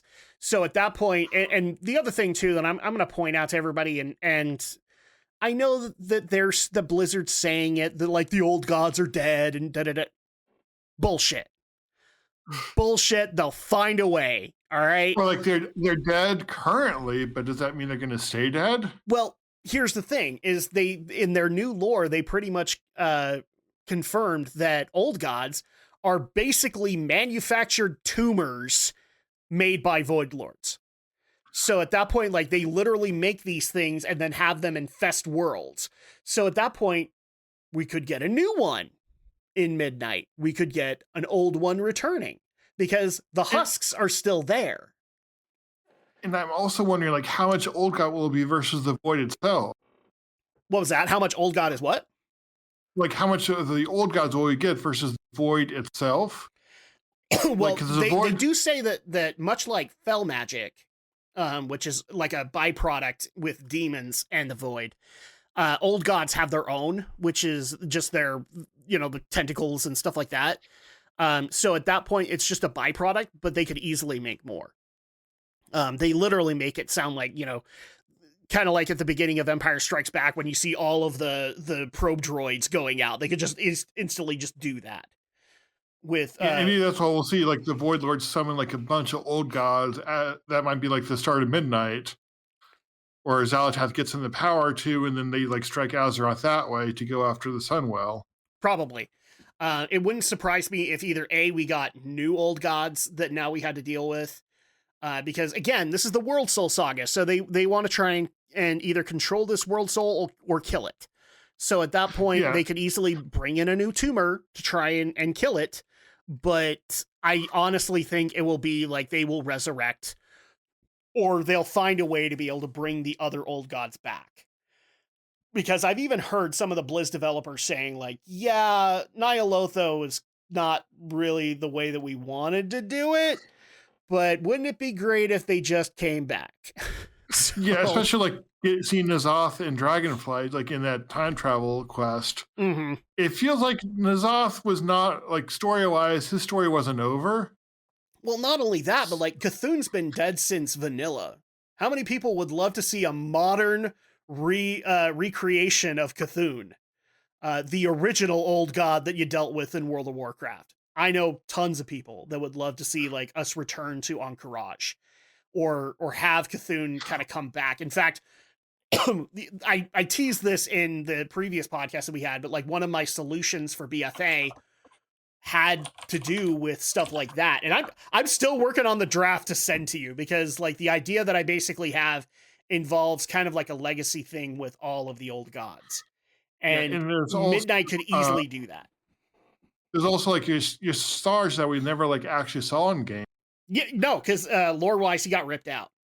Yeah, like he was killed like long ago, so... Yeah, so all we got was his byproduct, which we got the Shah. And now the Shah are supposed to look like him, but, you know, the tale that the Mantid tell of, like, the 7 heads of Yasharaj doesn't really look like the Shah, if you catch my drift. Right, so, like, that was, like, the after effects of him, but if the Void Lords decide, like, bring him back as whatever they're doing... that would be a good way to showcase him in a way that they haven't been able to do before. Well, and in fact, wouldn't it be cool if we had the same kind of swerve with the Nerubians that we did with the Klaxi, where at the very end, you know, you're exalted and then he pulls you down into a room and just says, oh yeah, by the way, if the old ones ever rise again, you're boned because we're going to be fighting for them. Right, which still makes me sad about the Klaxi, like it happened so soon. Mm-hmm. But again, maybe that's something that they could like bring back either as allies or enemies, or they're trying to figure things out. But it actually would be cool if the Nerubians kind of worked the same way, as like these races were created by the old gods and therefore they are more invested in the old gods than anything else. Right. So I like that idea. I also think that another thing that might be worked on in these, I don't know if you noticed this, I think I mentioned it in the previous podcast, but the new Fire Lord is a boss in Amir Drasil. So, right. And who also were followers of the old gods, the elements. So at that point, could we be seeing more elemental stuff going on as we go deeper into Azeroth? Yeah, I feel like, well, the fact that we're finding a Fire Lord does surprise me a bit, but I don't like, I guess with the whole Druid of Flame thing, it sort of fits. But we haven't seen much about the elemental lords for like multiple expansions. I think the last we got was like during Legion with the shamans. Yes, and there actually is story that was left over that never got addressed. I mean, the shaman campaign tried to address it because Neptulon just isn't imprisoned by a giant squid anymore. But you could easily do something with him. Like, we never officially got an Abyssal Maw raid. You could totally work that in to one of these and it probably would work. Or, you know, we get to see a new Fire Lord now that Smolderon is also defeated. There's a number of things that could happen there, but I would love to see like Xal'atath trying to recruit the Elemental Lords and try to get them as allies as well, because they did serve the old gods initially. Yeah, and what's interesting too, because like we have the Nibirubian Palace for like the first raid of War Within, but that begs the question: well, what happens next? I feel like Xal'atath would be a natural like end boss to the expansion. I honestly see that she could go all the way to Midnight. Honestly, that too, or maybe be like the lead into Midnight. Mm-hmm. It could be either or. Or here's another thing that could happen. I mean, you know, we all remember Il'gynoth. And he started as a Legion boss and then eventually came into Ny'alotha in his true form. So at that point, maybe the elven form that we have for Xal'atath now is just a mere shell, and then we get the true form in Midnight. Yeah, it was like we fight her now is like as part of her plan, she succeeds, or even if we beat her, it's just like a setback for her. Mm-hmm. And then she like brings in Midnight, and then we fight her. Are you trying to tell me that Tempest Keep was merely a setback? Yes, it was. That's actually another one I've heard. And I want to bring it up to you because in Shadowlands, we got to see Kael'thas. He's dead. Right. He's in Revendreth, but he's also a demon. So is it possible that in Midnight we get a return of demon Kael'thas? That could be interesting. Yeah, because if he was a demon, he wouldn't have gone back to the Twisting Nether when he died. Right. But I mean, he is a elf that sold his soul. So it would make sense that once his flesh died, then Sargeras just resurrected that desire The for demon power part into of a him. demon form. And so at that point, that would be very interesting, wouldn't it? Yeah, I feel like bringing him back sort of could be either from Shadowlands or his demon form or both. But I The also only wonder thing if they I would want out of it is Blizzard, for the love of God, please bring Quentin Flynn back to play Kael'thas. Because it was so stupid why you fired him. Because I don't know if you know the story. He was the original voice actor for Kael'thas. And he had a weird stalker woman who was making his life a living hell that in one last ditch effort tried to Me Too him, except it didn't work because he had already taken said biatch to court and had gotten the judge to agree with him. And actually the judge basically put out a protective order that she could have nothing to do with him or his family ever again. And when he was fired from Blizzard, that fact was completely ignored. Okay, so they fired him because of the accusations? Because of the accusation, but then it was unearthed that, oh yeah, by the way, he'd already worked this stuff out, and the judge actually sided with him. Okay.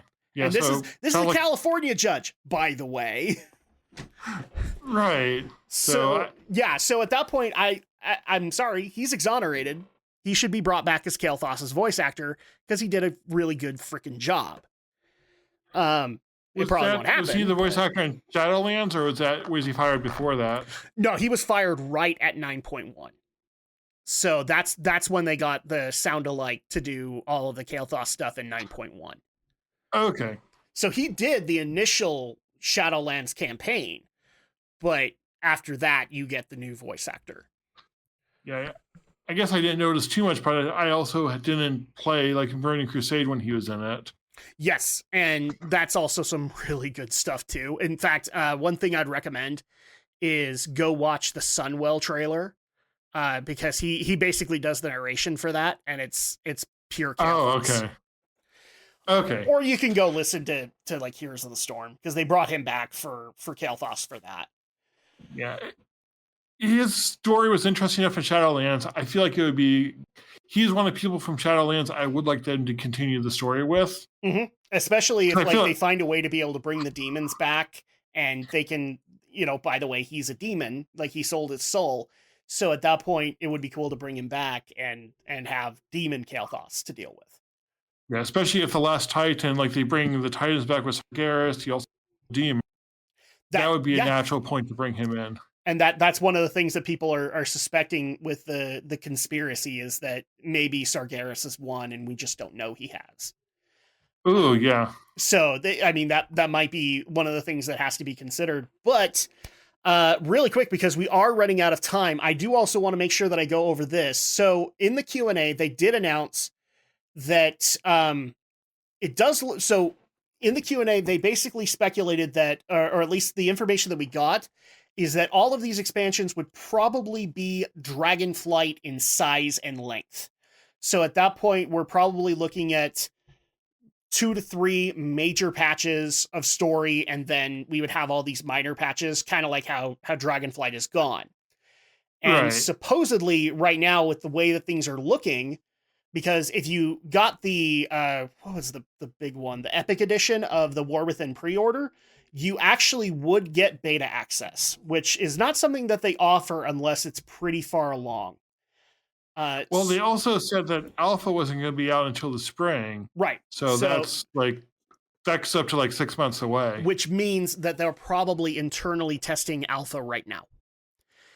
And yeah, I guess it depends. Like, this alpha in spring, does that mean like March, or does that mean like early June? There's a big range for that could be. Right. And so it's kind of hard to speculate on when everything is going to come out. My guess is we probably won't have War Within until about fall of 2024 at minimum. I think that's what they said, but that's what they're aiming for. Yeah. And I tend to agree. I think that they're pretty far along. So at that point, we could probably look at like maybe 2 years each, because they did say that they want to be done with the Worldsoul Saga by 2030. Well, I think they've also said that they want to go faster with the expansions. Mm-hmm. And in the interview between Preach and Ian Hazzikosis, I think Ian was saying they were planning on around 18 months.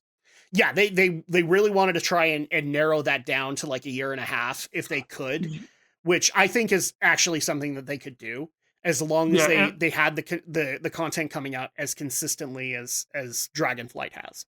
Right. And I think it was that interview too. They mentioned like they had a different team working on Midnight right now. Mm-hmm. So no, they have three separate teams. So there's one.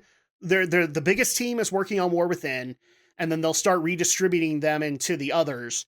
But then they have a separate team working on Midnight, and then another team entirely working on Last Titan. I thought it was like they had the two teams for expansions and then one team on the patches for the current content. Well, those are minor teams that are working on the minor patches. Yeah, I think it seemed like that's a smaller team, but yeah. So either way, it's not basically like it's going to be like big teams for the premier expansions and then the updates, because they can basically work with Ian on like, okay, where can we put this? Where can we put that for these patches to keep them interesting? Yeah, but that also means like they don't have to finish War Within to start on Midnight because they're not. Nope, they already have kind of the grander scheme. So they can start working on some of that stuff.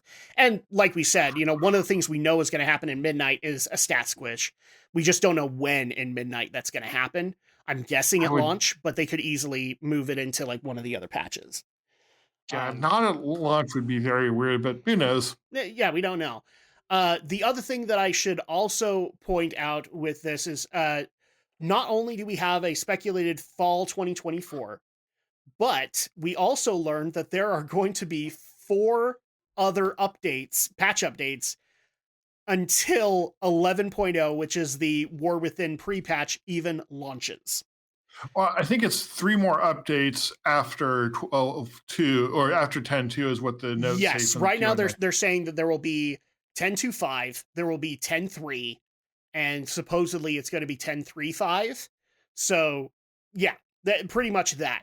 So, and one thing so let me go over the details that we know, because they literally dropped this week for 10.2.5.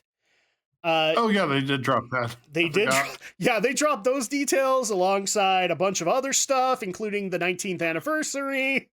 So everybody was a little busy that day. It's been a busy week for me for other things too. So like the WoW stuff has not sunk into my brain yet. Well, yeah. And the 19th anniversary has actually been taking up a lot of people's time because of the fact that they brought back all of the old world bosses, including giving a recolor of the Deathwing mount from way back when and all that stuff. So a lot of people actually missed this unless you were paying attention. But 10.2.5 is going to be called Seeds of Renewal. So they're actually, believe it or not, at the end of Amir Drasil, it's not the epilogue. Kind of like with Shadowlands, they want to do an epilogue patch and be able to kind of wrap up loose ends and be able to resolve the story so that everybody can just be worried about the gameplay and be more excited for the War Within. So those will be happening. Also, this is going to be the point where dragon riding becomes dynamic flying. So at that point, you would be able to dynamic fly everywhere. Not just in the Dragon Isles, in Eastern Kingdoms, in Kalimdor, in Outland, in Northrend, all of those places. Yeah, that would be. I don't know why I would need to go to those places, but that will be nice. Well, one of the things they've actually said is, how they did like the Eastern Kingdoms Cup and the Kalimdor Cup and all that. They would be doing similar events to that. So, and I think it's primarily because everybody likes how the dynamic flying works, and it's just a breath of fresh air. Yeah, like why not add that everywhere? Exactly, and then everybody goes across the map far faster than they thought they would. Right, which it's definitely a good thing to do. I'm not too surprised, but it's just like a simple decision that's good to do. Right. So this is actually something they talked about in the Q&A. So they're going to be adding the Azerothian Archives. This is going to be something with the Dragon Scale Expedition, because it's, the merged Explorers League and the Reliquary. It's going to be a weekly event that will teach the history of Azeroth. So at that point, you would be able to see, the way that they're talking about it, you would be able to see and in some ways participate in events of the history of Azeroth. Now, they didn't go specifically into what, I have a feeling that a lot of it is going to be Dragonflight specific, at least. Yeah, Maybe it even says show the Cataclysm where they gave up their spectral powers, so that everyone's like, yeah, "Oh, wait, that's why this is happening." yeah. It looks like it's the history of Dragon Isle specifically, Yeah, they're going but to even start that then, way, yes. But but yeah, I feel like that's a eventually they're also going to expand it, and I'm guessing in regards to War Within and to Midnight, they're going to show Elven lore and Northrend lore and yeah, all like, that. yeah, basically like reintroduce the lore to get people ready for expansion. Exactly. So that'll be another interesting. We are going to another interesting aspect is we're going to be getting story quests where Gen Greymane will finally reclaim Gilneas. Now, does that affect the battleground? I have to be honest. Does that affect the battle for Gilneas? No, they are in canon. They are going to reclaim Gilneas for all of the Alliance fanboys who have been screaming to have Gilneas as their capital city. You will now be able to have that. Yeah, which yeah, I feel like that's an interesting like addition to the story that I don't see how it fits with the others. Well, But they it's also another did this earlier on. I don't know if you played this, but they did a sub story with Bane Bloodhoof where because like the Tauren of the Horde are all like really derisive and kind of racist towards centaurs. And so they did right. this quest line where Bane gets to meet the Maruk centaur. And I haven't played it through, but I have been told it's interesting storytelling. So maybe that's the premise here is that they just want to tie up some loose ends and be able to tell some story. And I feel like that's what they're trying to do, like with the whole Worldsoul Saga too. Is like that's more on the big scale, but now they're looking at okay, what small stories should we like move forward now too? Right. In a minor patch, like that's an epilogue to the main story.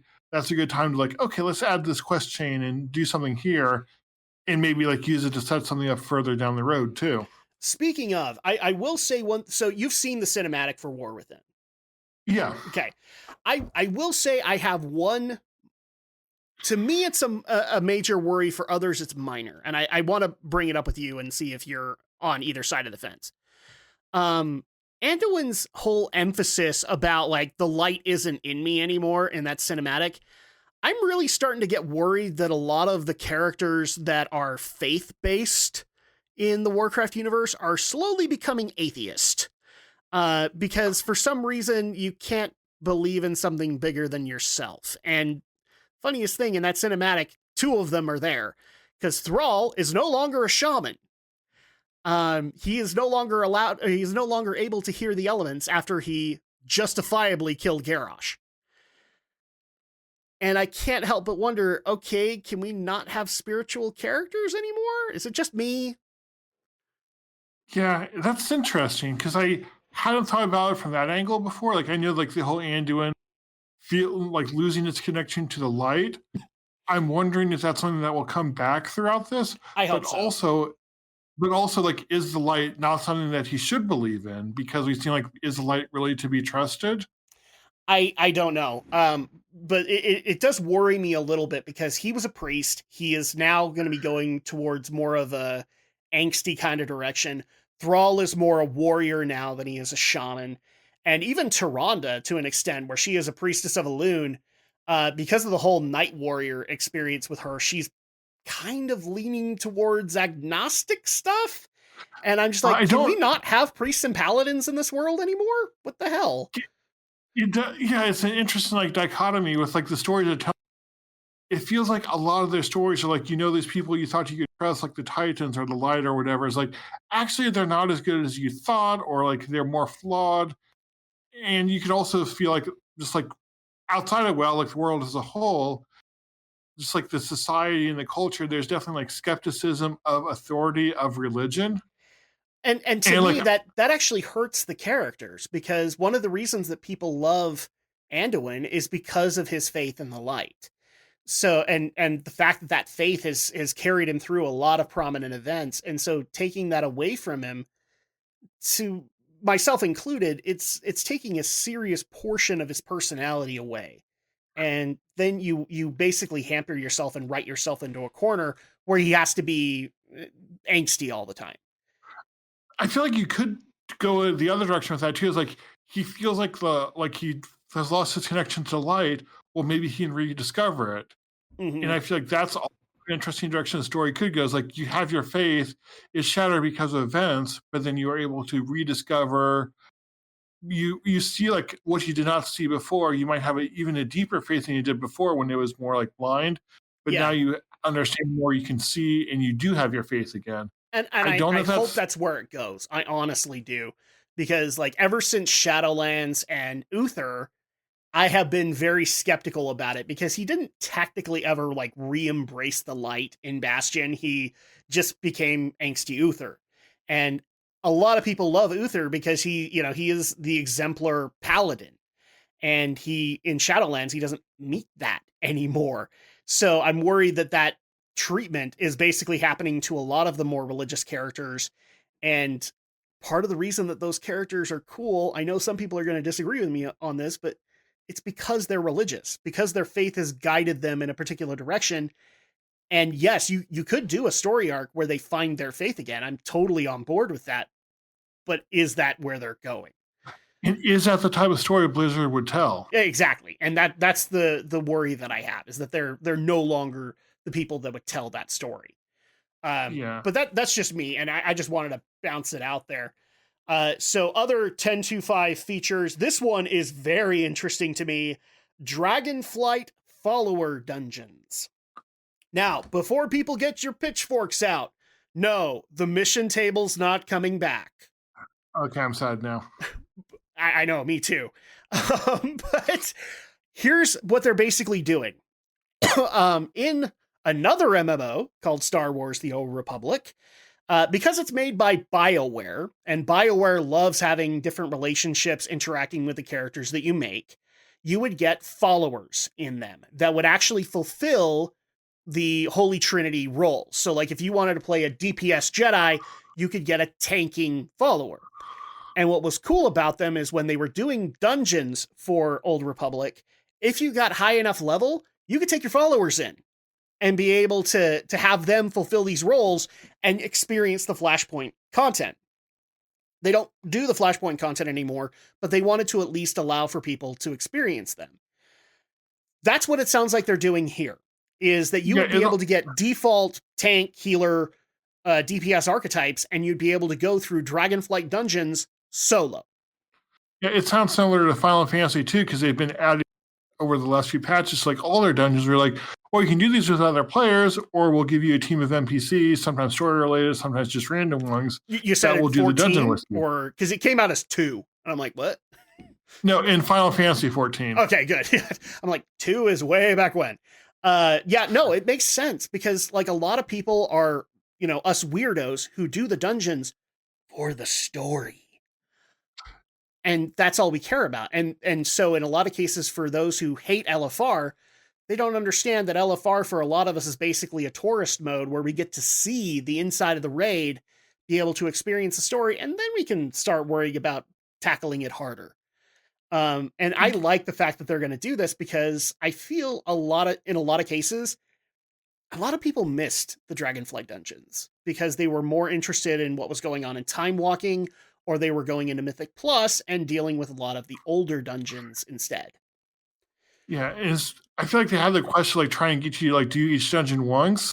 Yes. Which was not, but if you just like do it with a random party, it's not like trying to clear it in 5 minutes. Just like, and more importantly, I think one of the reasons Blizzard is going this direction is I've noticed this with a bunch of people in my guild. I don't know about you, but like dungeon quests, like nobody cares about them anymore.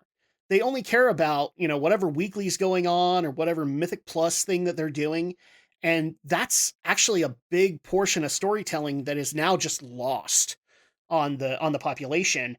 And so maybe this is a way to get people to go experience that and be able to do the story just because they want to. They want to go through an Altharis to discover more about Rathian or to discover more about Deathwing.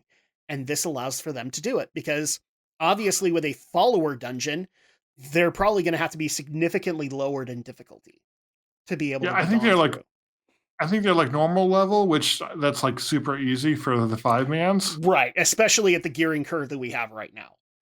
Yeah, so like you can be fine. The NPCs don't have to be super. you probably have to like program them not to die to easy mechanics, but still. Yeah, so at that point you get to experience the dungeon. You get to see how it works and how it feels, which to me also is a cool thing because as a tank, I like to get the lay of the land before I start doing it Mythic Plus. I don't like jumping into Mythic Zero. I'll do it in Heroic or Normal to get a feel for the dungeon, and then at that point I'll learn to run it faster. Yeah, like I prefer doing DPS for like the mythics that I don't know that well. Like, okay, let someone else lead me through it so I can figure it out. Then or maybe you have maybe you have this problem that I do too, where like your guild has specific paths that they like to run because they think it runs faster if you do it this way in Maltharis as opposed to the traditional way. And so at that point, it's better to run as like a DPS, not having the pressure, and they can just teach you, okay, turn left here, and then go do this boss, and then go. That way you don't have to worry about, oh, fail tank because you had to pug that one guy. Right. Kind of thing. So I like this concept because it allows for all of us to be able to go in there, even as healers, and just say, okay, this is how this boss fight works. I got to keep my tank up. And it's kind of like how in Warlords and Mists of Pandaria, how they had the trials of the tank and the healer and all that, except in the dungeons, which is what it should have been ultimately. So I like that concept. And then we also have a bunch of customizations that are going to be coming for Trolls and Draenei in there. We're also going to be getting the Love is in the Air holiday update, which is not a whole lot, but I know that some people are excited for it because we might actually get like a mana ray that is Valentine's based. So okay, now I'm kind of excited. Yeah, it was like okay, have them, but they don't excite me any, which is fine. But Warlocks can rejoice because they also do get to have some demon customizations in 10.2.5. So I'm guessing that it's not just like you can pick an incubus instead of a succubus. You'll be able to actually like put additional details on your Felguard kind of thing. So that'll be interesting because it allows for customization of the pets, which now that Warlocks are getting that, Hunter's going to be like, hey, can I get like a collar for my wolf? Maybe we'll get that next time with one of the hero specs. I'm guaranteeing you it will. So at that point, you guys can be excited about that. But the other thing that's interesting is we already know one thing for 10.3.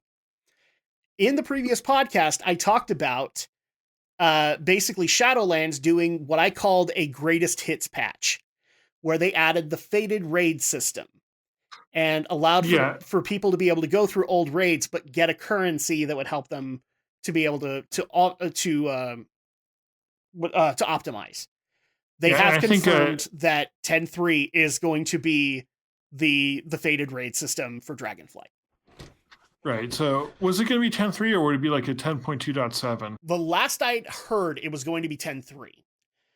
But it could easily also be 10.3.5 because they do want it as close to the launch as they can get. Yeah, I feel like the number doesn't matter. But it's like most of the content for the expansion is wrapped up. Mm-hmm. But it is good to like have that, especially since we're probably going to have a long wait. Just like, okay, here, have a few months of faded to like give you something while we work on the next expansion. And for those who are wondering, no, we don't know like a mythic dungeon rotation or anything like that. What I'm guessing this is going to do ultimately is that it's going to allow for us to be able to get the raid gear that helps us all become BIS or as optimized as we can for Mythic Plus and all of that stuff. And then at that point, you don't have to worry about anything because War Within is going to be happening. So, but I just love the fact that they're doing the faded raids because, you know, as we talked about in the previous podcast, is like, what if you came in and Amir Drasil was the first raid you ever did? You missed out on 2 other raids that people have actually really loved this expansion. And so now this allows for you to be able to go and bring your raid team along to go do Vault of the Incarnates again. Yeah, so that is good too. It also gives you like just different stuff to do instead of running Amir Drasil like first 10 months. Yeah, exactly. And the other thing that I'm hoping that Ian is correct with this is that we won't have that long of a lull, but this will be one of those ways to help pad out that lull so that at that point, everybody can have experienced all the raid content and be just satisfied with what they've experienced in Dragonflight and then move into War Within. And I might like last time in Shadowlands, I did not play during the faded season patch, whatever. Neither did And I. I might do the same. I might do the same here. Just like take a break, like take a step back. That's fine too. Right. And that's what I it, like about it, is that it's a much more laid back, casual season. There's no world firsts going on here.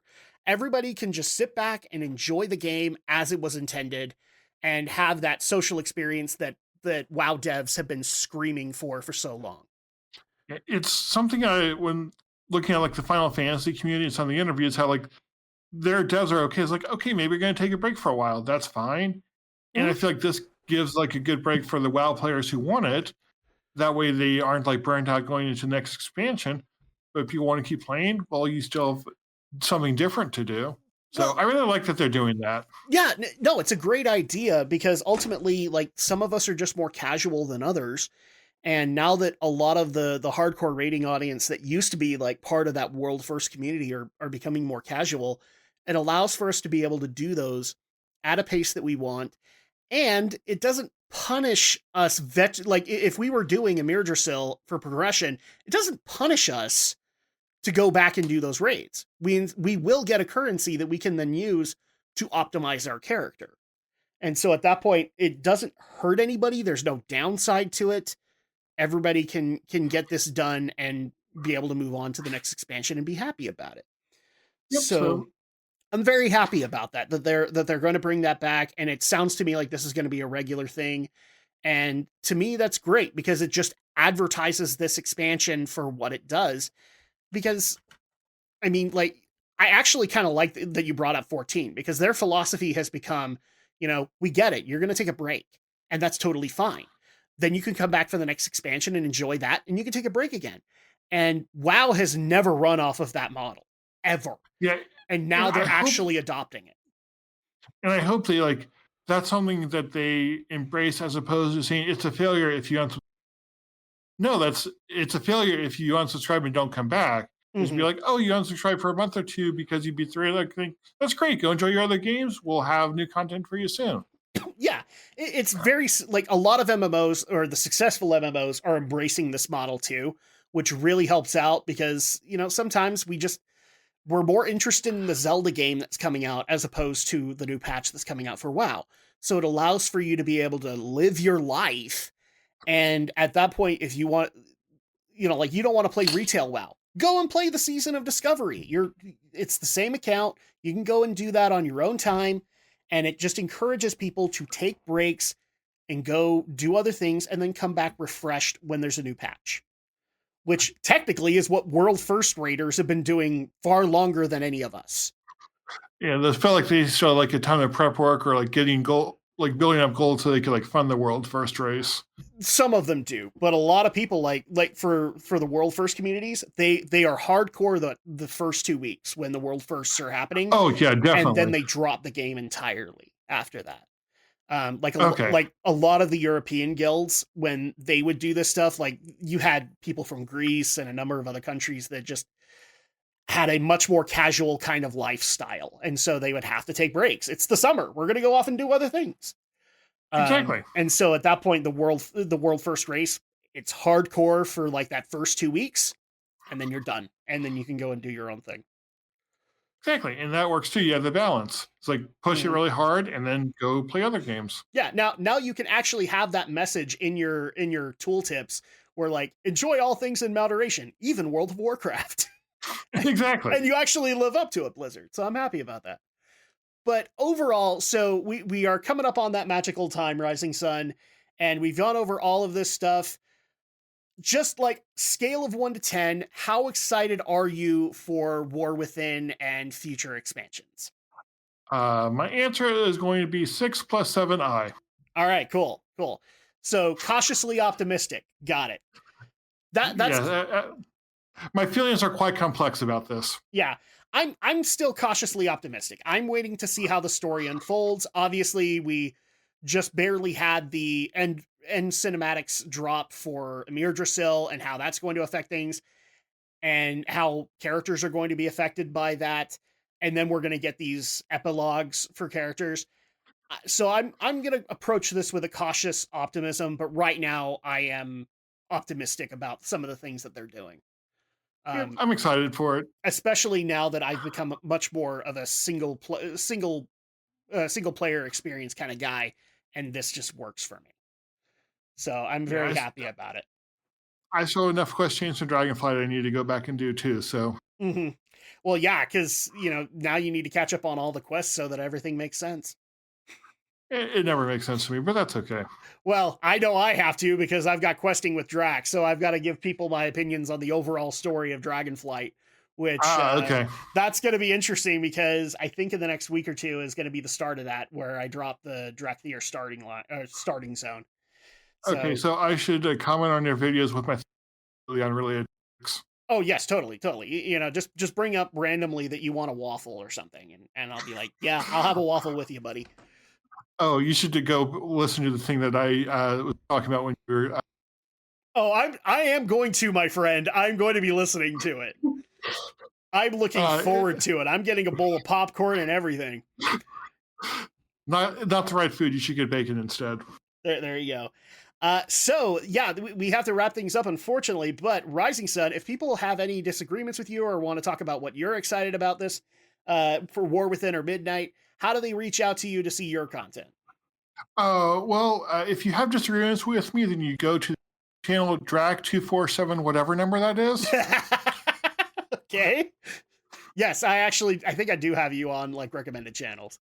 If not, no, I was just saying I was going to say, like, go to your channel and voice their complaints about me to you, so I don't have to deal with them. Exactly. There you go. That's usually what happens with Brenton as well. So I look forward to it. If you're a brand spanking new listener to this podcast or to any of the stuff that we're doing WoW related, welcome. We're happy to have you. Please consider leaving a like and a subscribe down below. It really does help.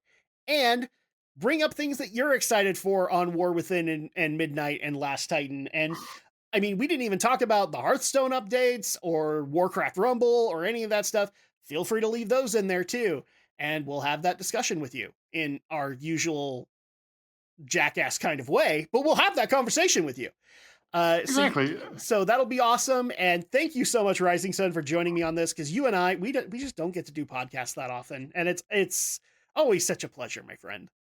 Yes, I need to show up to your house one day and get cookies. Absolutely. Bring Lightshan. We'll see if Lightshan breaks the power at my house. I definitely need to ask my brother what happened there.